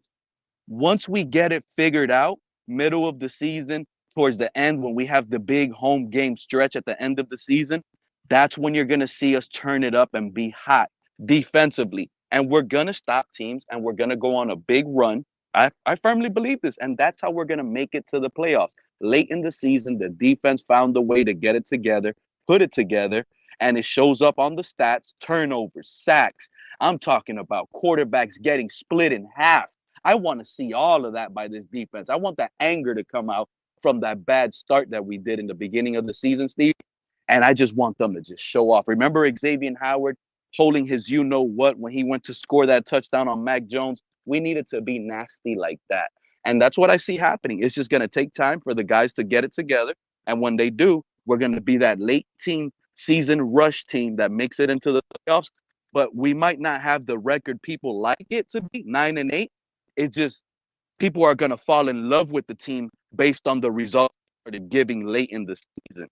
That's how it feels so special. I think that's what it's going to be, Steven. I feel it. Well, Pete, I don't agree with your take, but it is Hot Take Tuesday. It was a hot take, and I appreciate you coming on, man. Thank you. Man, you guys down there in the chat, don't touch that button. Hit that like button. It's going to burn your finger. Let's go, man. Thank you for having me up, Steven. Catch you tomorrow. All of you guys have a blessed day. Love you, brother. Be good. It's a wild hot take, by the way. Wild hot take. Fourth? No way. No way. All right, next up, I got my man VA DolFan 757 in the building. What's up, man? What's good, bro? Pretty good, man. What where exactly do you live at in the 757? I'm currently in Gastonia. North Carolina. Okay. I was born in Portsmouth. Okay, yeah, Virginia. I was born in Milton, Tennessee, but my dad was a military, so I'm military brat too. I was born at Portsmouth Naval Hospital, so okay, that's what's up. Virginia says on my technically I was born in Virginia, VA. Yeah, I wish I could say I was born there, you know what I mean, but I really don't. I don't get that privilege. Yeah, right. All right, man. We're gonna do hot take number 9. You ready? Let's go. All right. Hot take debate number 9 here on Hot Take Tuesday. Surprise player to have success in 2023 on offense and on defense. Who is a surprise player that will have success this year on offense? We'll start with that first. Okay. I want to say 2. One person I want to say is Chosen. Okay. Only because I think there's a lot of stigma that Braxton is going to have a better season than Chosen, and that is absolutely not true. Okay, Chosen has taken that number 3 role in my opinion, and he's not going to let it go. And everybody's going to see that in training camp. I mean, if you listened to the show this morning? No, actually I got on late. All right, well, if you go back and listen to it, I said I think he's going to have an amazing year this year. I think he's going to be number 2 in touchdowns for our team. Oh, okay. I don't. That's big. Okay. Tyreek 1, Chosen 2. I think Jalen's going to be 1. Actually. Really? Okay. Yes. I think Jalen's going to be the number 1 wide receiver this year. Okay. I'm not. Hey, look. That's hot. They don't call it Hot Take Tuesday for no reason. Thanks. And real quick, if any O-lineman, it's going to be Liam. He's going to have a big year. I'm gonna throw that one. Liam's gonna have a big one. Liam Eichenberg will be a surprise player to have success in 2023. So Liam Eichenberg and Chosen Anderson on offense.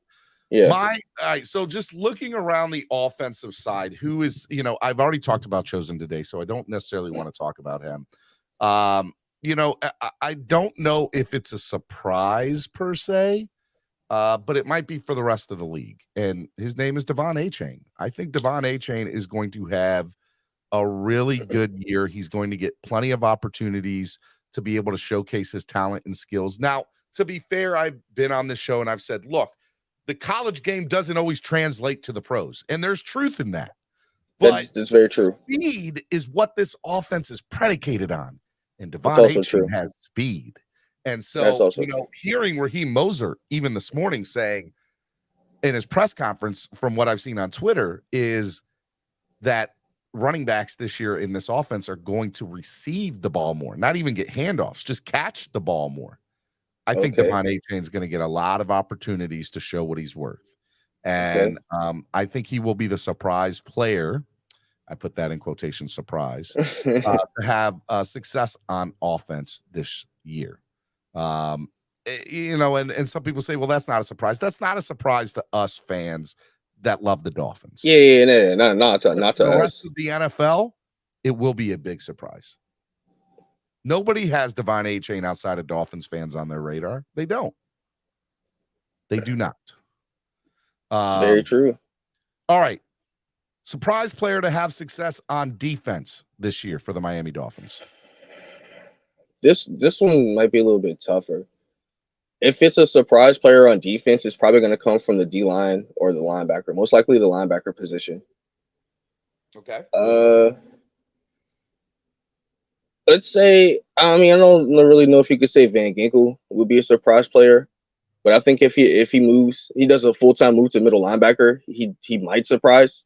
It's a possibility he takes that and runs with it. Reason that and I repeat myself a lot on the show, but there is a reason that Vic Fangio's first phone call in the offseason to retain talent was to Andrew Van Ginkel. And I think it's ultimately because he's going to have such a solid role in this defense this year. Yeah, I actually wanted him to. He actually wanted him to be re-signed out of all the players because he's a very good role player. Very good role player. Yep, I agree. All right, so my surprise player to have success this year in 2023 on defense. You know, I've talked a lot about Trill Williams. I think he's going to get plenty of opportunities. You can go with Cam Smith. I like the Cam Smith, theory that, he's going to get a lot of playing time because maybe Xavier Howard's going to get less playing time or Cam's going to get a lot more opportunities because X and Jalen are going to be shut down corners. And Cam's just going to get that opportunity to be that third corner in that scenario. I still think you have Cater Kahu in front of him currently, but Cater's going to lock that down. Yeah. So, just looking around the team, who is somebody that has a chance to be a surprise success in 2023? For some reason in the back of my mind, just looking around the defense here, I think there's big time names. So it's tough to put the surprise element in front of it. But if the defense is good, so the defense is so good, right? So if I had to say who's going to have a big year or good success this year, I think it's Emmanuel Ogbah. I think Emmanuel Ogbah is going to have such a really good year this year because nobody's really talking about him. He's coming off an injury. And the last time he had to prove something for a new contract, he stepped up. And there's no reason for me to think that in this Vic Fangio defense that Emmanuel Ogbah can't flourish in here. And so I think that Emmanuel Ogbah is ultimately going to show the NFL, not just Dolphins fans and the Miami Dolphins in the AFC. Oh, yeah. Because isn't this his last year? I believe it's his last year of his deal. He's definitely playing for his next contract also. Yep, and the last two times Emmanuel Ogbah played for a contract, he absolutely murdered the league. So I think Emmanuel Ogbah is going to do that again, and there's no reason for me to think he won't, unless that injury it becomes a nagging injury. But yeah, I think Emmanuel Ogbah will have the most. He will be a surprise player to have success this year on defense in 2023, and it's so tough to put surprise. In that same it is what it is. To find a surprise player in this defense. So exactly, I feel you. Exactly. All right, man. Hey, I appreciate you coming on. Yeah, no problem. Anytime. I'm hearing feedback. All right, man. Be good. All right. Yep. Have a good one. All right, man. Yep. All right, Miami Sports Music's #1 Miami fan morning show, Clock Blockers, right here on the Miami Sports Music Podcast Network. I got one more hot take debate. Who is doing number 10 with me? I've done 9 hot take debates today. There's supposed to be 10. I need somebody new, somebody who hasn't been on today, who wants to come up here and have the last debate of Hot Take Tuesday with me. 10 takes, 10 debates with me one-on-one. Me versus the fans. Who's coming up to have this last debate with me? I would love to see somebody new, but it doesn't matter. I want to hear from somebody to get up here and do this last. By somebody new, I mean like a new caller, but I do want somebody that hasn't done any hot takes today. So get up here, and I want to hear from you. Let's go. They got one more left. Somebody's got to be out there that's listening in the land that says, you know what, Steven, I want to hear your hot take debate. All right. I think we might have got him, but he's not officially connected yet. So we'll have to see if he gets all the way through. First person to get all the way through gets in. He's not, he says device is not connected. So I can't hit you yet there, good sir. And if somebody beats you to it, we're going to see who's going to do it. Who's coming in? Who's coming in and trying to beat me in the last hot take debate of Hot Take Tuesday today? You're going to like it. It's a good one. It's a doozy. It is a doozy. Number 10, hot take debate. Who's coming in? I need somebody to come in here and do this with me. Let's go. Let's go. Fred already came up here today, Pete. Fred came up and did one with me. I would love to see Mr. Negative or Color. Either one of them would be good, or somebody else. Daniel Taylor's good. Or Lakers All Day. I don't think Lakers All Day came up here today. I think he came in the back a couple times. Anybody who wants to come up here? Who wants to come up here and debate this last one with me? Walt Dog 1234 says, very good show today. I appreciate it, man. I put a lot of work in today's show. Research, came up with the questions, put it all in. Let's go. Come on. Last debate of the day. Who's it going to be? I'm waiting. We're going to wait. That's what we're going to do. That's what we're going to do. We're going to wait till the last person comes in. All right. I got him, ladies and gentlemen. My last hot take debate of the day is going up against the Fins tailgate man himself. Ladies and gentlemen, Mr. Color Commentary. What up, God, Color? Steven, you're tugging at my heartstrings, man. I got my hands full, doing all kinds of stuff, and I'm like, man, what's up, poor brother? guy ain't got nobody to debate. I know, man. I'm up here trying to get on with people, and they're just leaving me hanging. Color, just leaving me hanging. All right, you ready to go? You ready to go? Man, we gonna agree on something today? We or? might disagree. Who knows? We're gonna find out. You ready? I'm ready. Hot take debate number 10 on Hot Take Tuesday. What is currently missing from the 2023 roster that adding it would convince you that the Dolphins will make a Super Bowl run this year? What is currently missing from this roster that adding it would convince you that the Dolphins are going to make a Super Bowl run? A fairly sizable, really sure-handed red zone running back. Oh, okay. Care to elaborate why you currently don't think we have that on the roster? Well, we do. I mean, we have ways to, make it very hard on defenses to game plan us inside the 10, 15, 20-yard line. We just don't seem to be doing that. I think our biggest problem on offense is not being able to cash in points for all this mega yardage we've been getting. And, and that really is important in the bigger games when you're not able to move the ball as well. When you have those opportunities, you have to cash in. And I think that a fairly sizable, bigger running back who has really, really good hands is somebody that could pretty much fall into the end zone at the 2-yard line as an outlet or, whatever. It just makes it almost impossible to game plan against us inside the 20. Well, let me push back on you a little bit. So, I would love to go out and get a Leonard Fournette, right? Like, I think Leonard Fournette would fit that mold for you.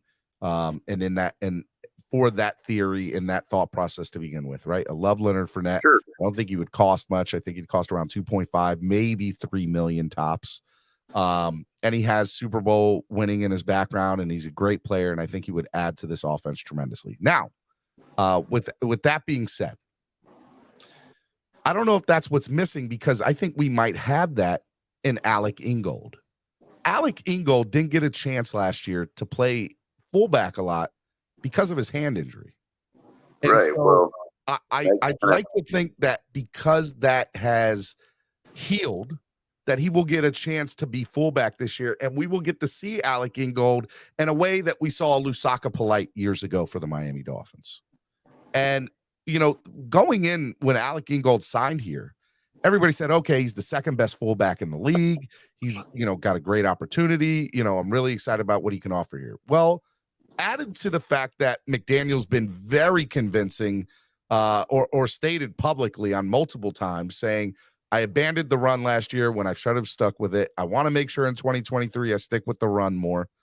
I think Alec Ingold's going to be a huge part of that. And I think that he will ultimately get those short yardage and goal line circumstances or opportunities to be able to flourish there. So I don't think they're out in a rush to go get that Leonard Fournette type running back, because I think they want to see if Alec Ingold can be that Lusaka Polite back in the day.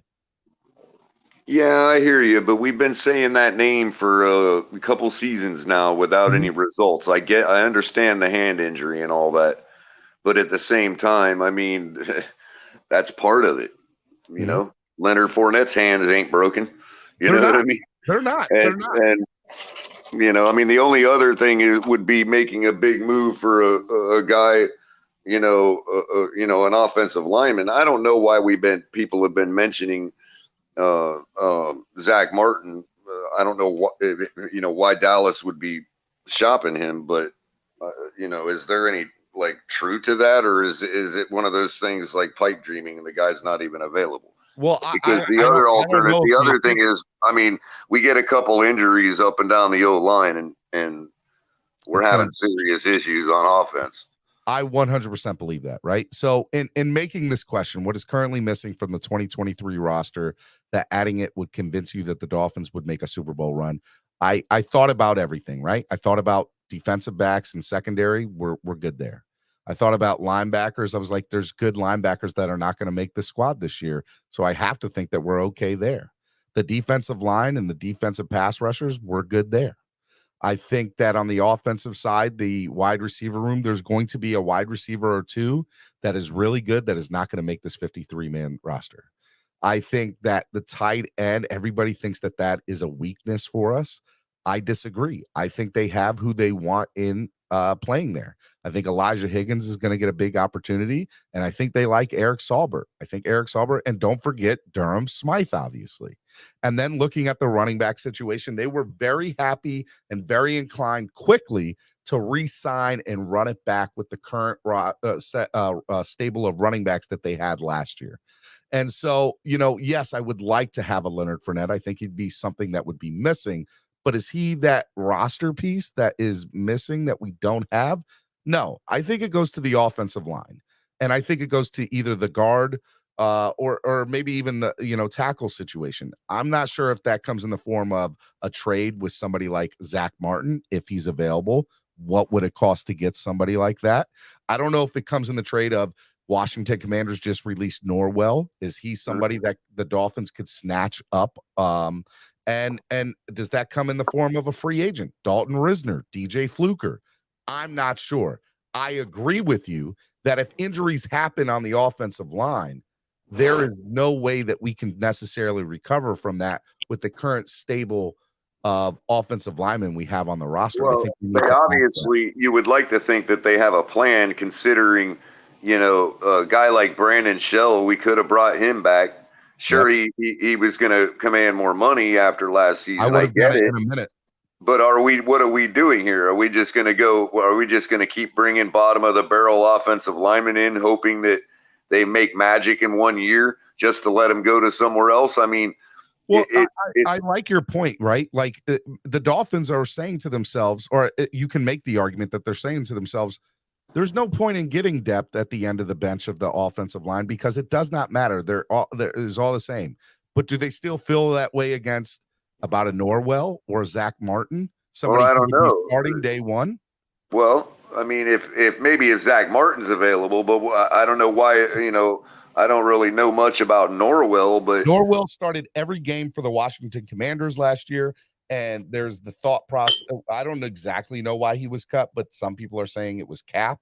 Some people were saying it was a respect because of the cap, and they were going to probably cut him anyway. And he, went in and said, "Hey, look, if you're going to cut me at the end of training camp, please cut me now, so that way I can just get on with a new team." And nice. I think it was a respect thing more than it was anything. I could be totally wrong about that. I've tried to read about why he was ultimately cut. No, I haven't gotten a real straight answer. The reason I say all that is because it's not very apparent that there's very many options available at offensive line. So how do you remedy that? How do you counter that? How do you make up for that?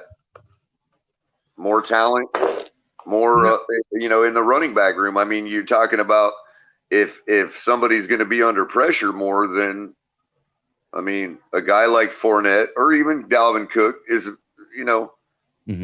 could very well make up for that if we're going to look at the checkdowns and not just ignore everything and go deep on every play. You know what I mean?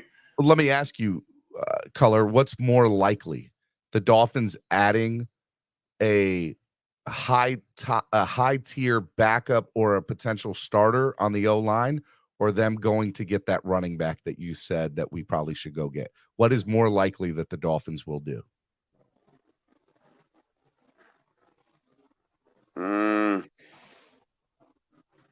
I would say, based on what we've seen them do in the language they've been using consistently, I would say the running back.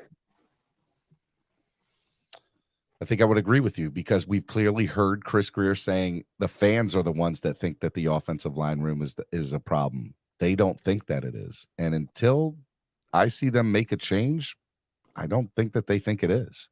I mean, look, they stood pat with Tua, even though they were, looking for upgrades and all that. In the long run, they stood pat on him, while a whole bunch of people are out there saying, "What are you doing? You're idiots." You had a chance 3 different times to upgrade the quarterback over the last. And Grier sat there and said, "We believe in this guy. Y'all are wrong. We believe in this guy. Have patience." And I'm okay with that, by the way. Now, when they say that about the offensive line, they're idiots.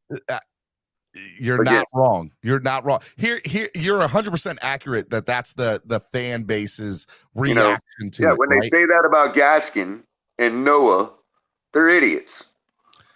Yeah, look, you're 100% right that is the majority of fan reaction that we tend to see on our social media and through our YouTube channels and stuff like that. But here's what I will tell you, and you and I think can agree to this. Every GM has an Achilles heel in some way, shape, or form. Ozzie Newsome, who in my opinion is probably one of the best, if not, you can argue maybe the best GM of all time in the NFL. Now, I understand there are some other people that might feel differently, but looking over the 20 years that he was the GM of the Ravens and seeing how he always was able to reinvent the wheel and that team make a run and won a couple of Super Bowls, I look at Ozzie Newsome and I say to myself, I'm like, man, I would love to have a GM like him. But Baltimore Ravens fans will be the first to tell you that he could not draft a wide receiver to save his life. Couldn't do it. It was horrible, right? And so, look, I know that there's a lot more things to pick and dissect when it comes to Chris Grier, but I believe that one of his Achilles heel is drafting offensive linemen. He's just not good at it. Well, here's the thing, though. That would also extend to the running back room. Okay. And so what we're saying here is, yeah, there's an Achilles heel. Everybody has their, flaw, whatever.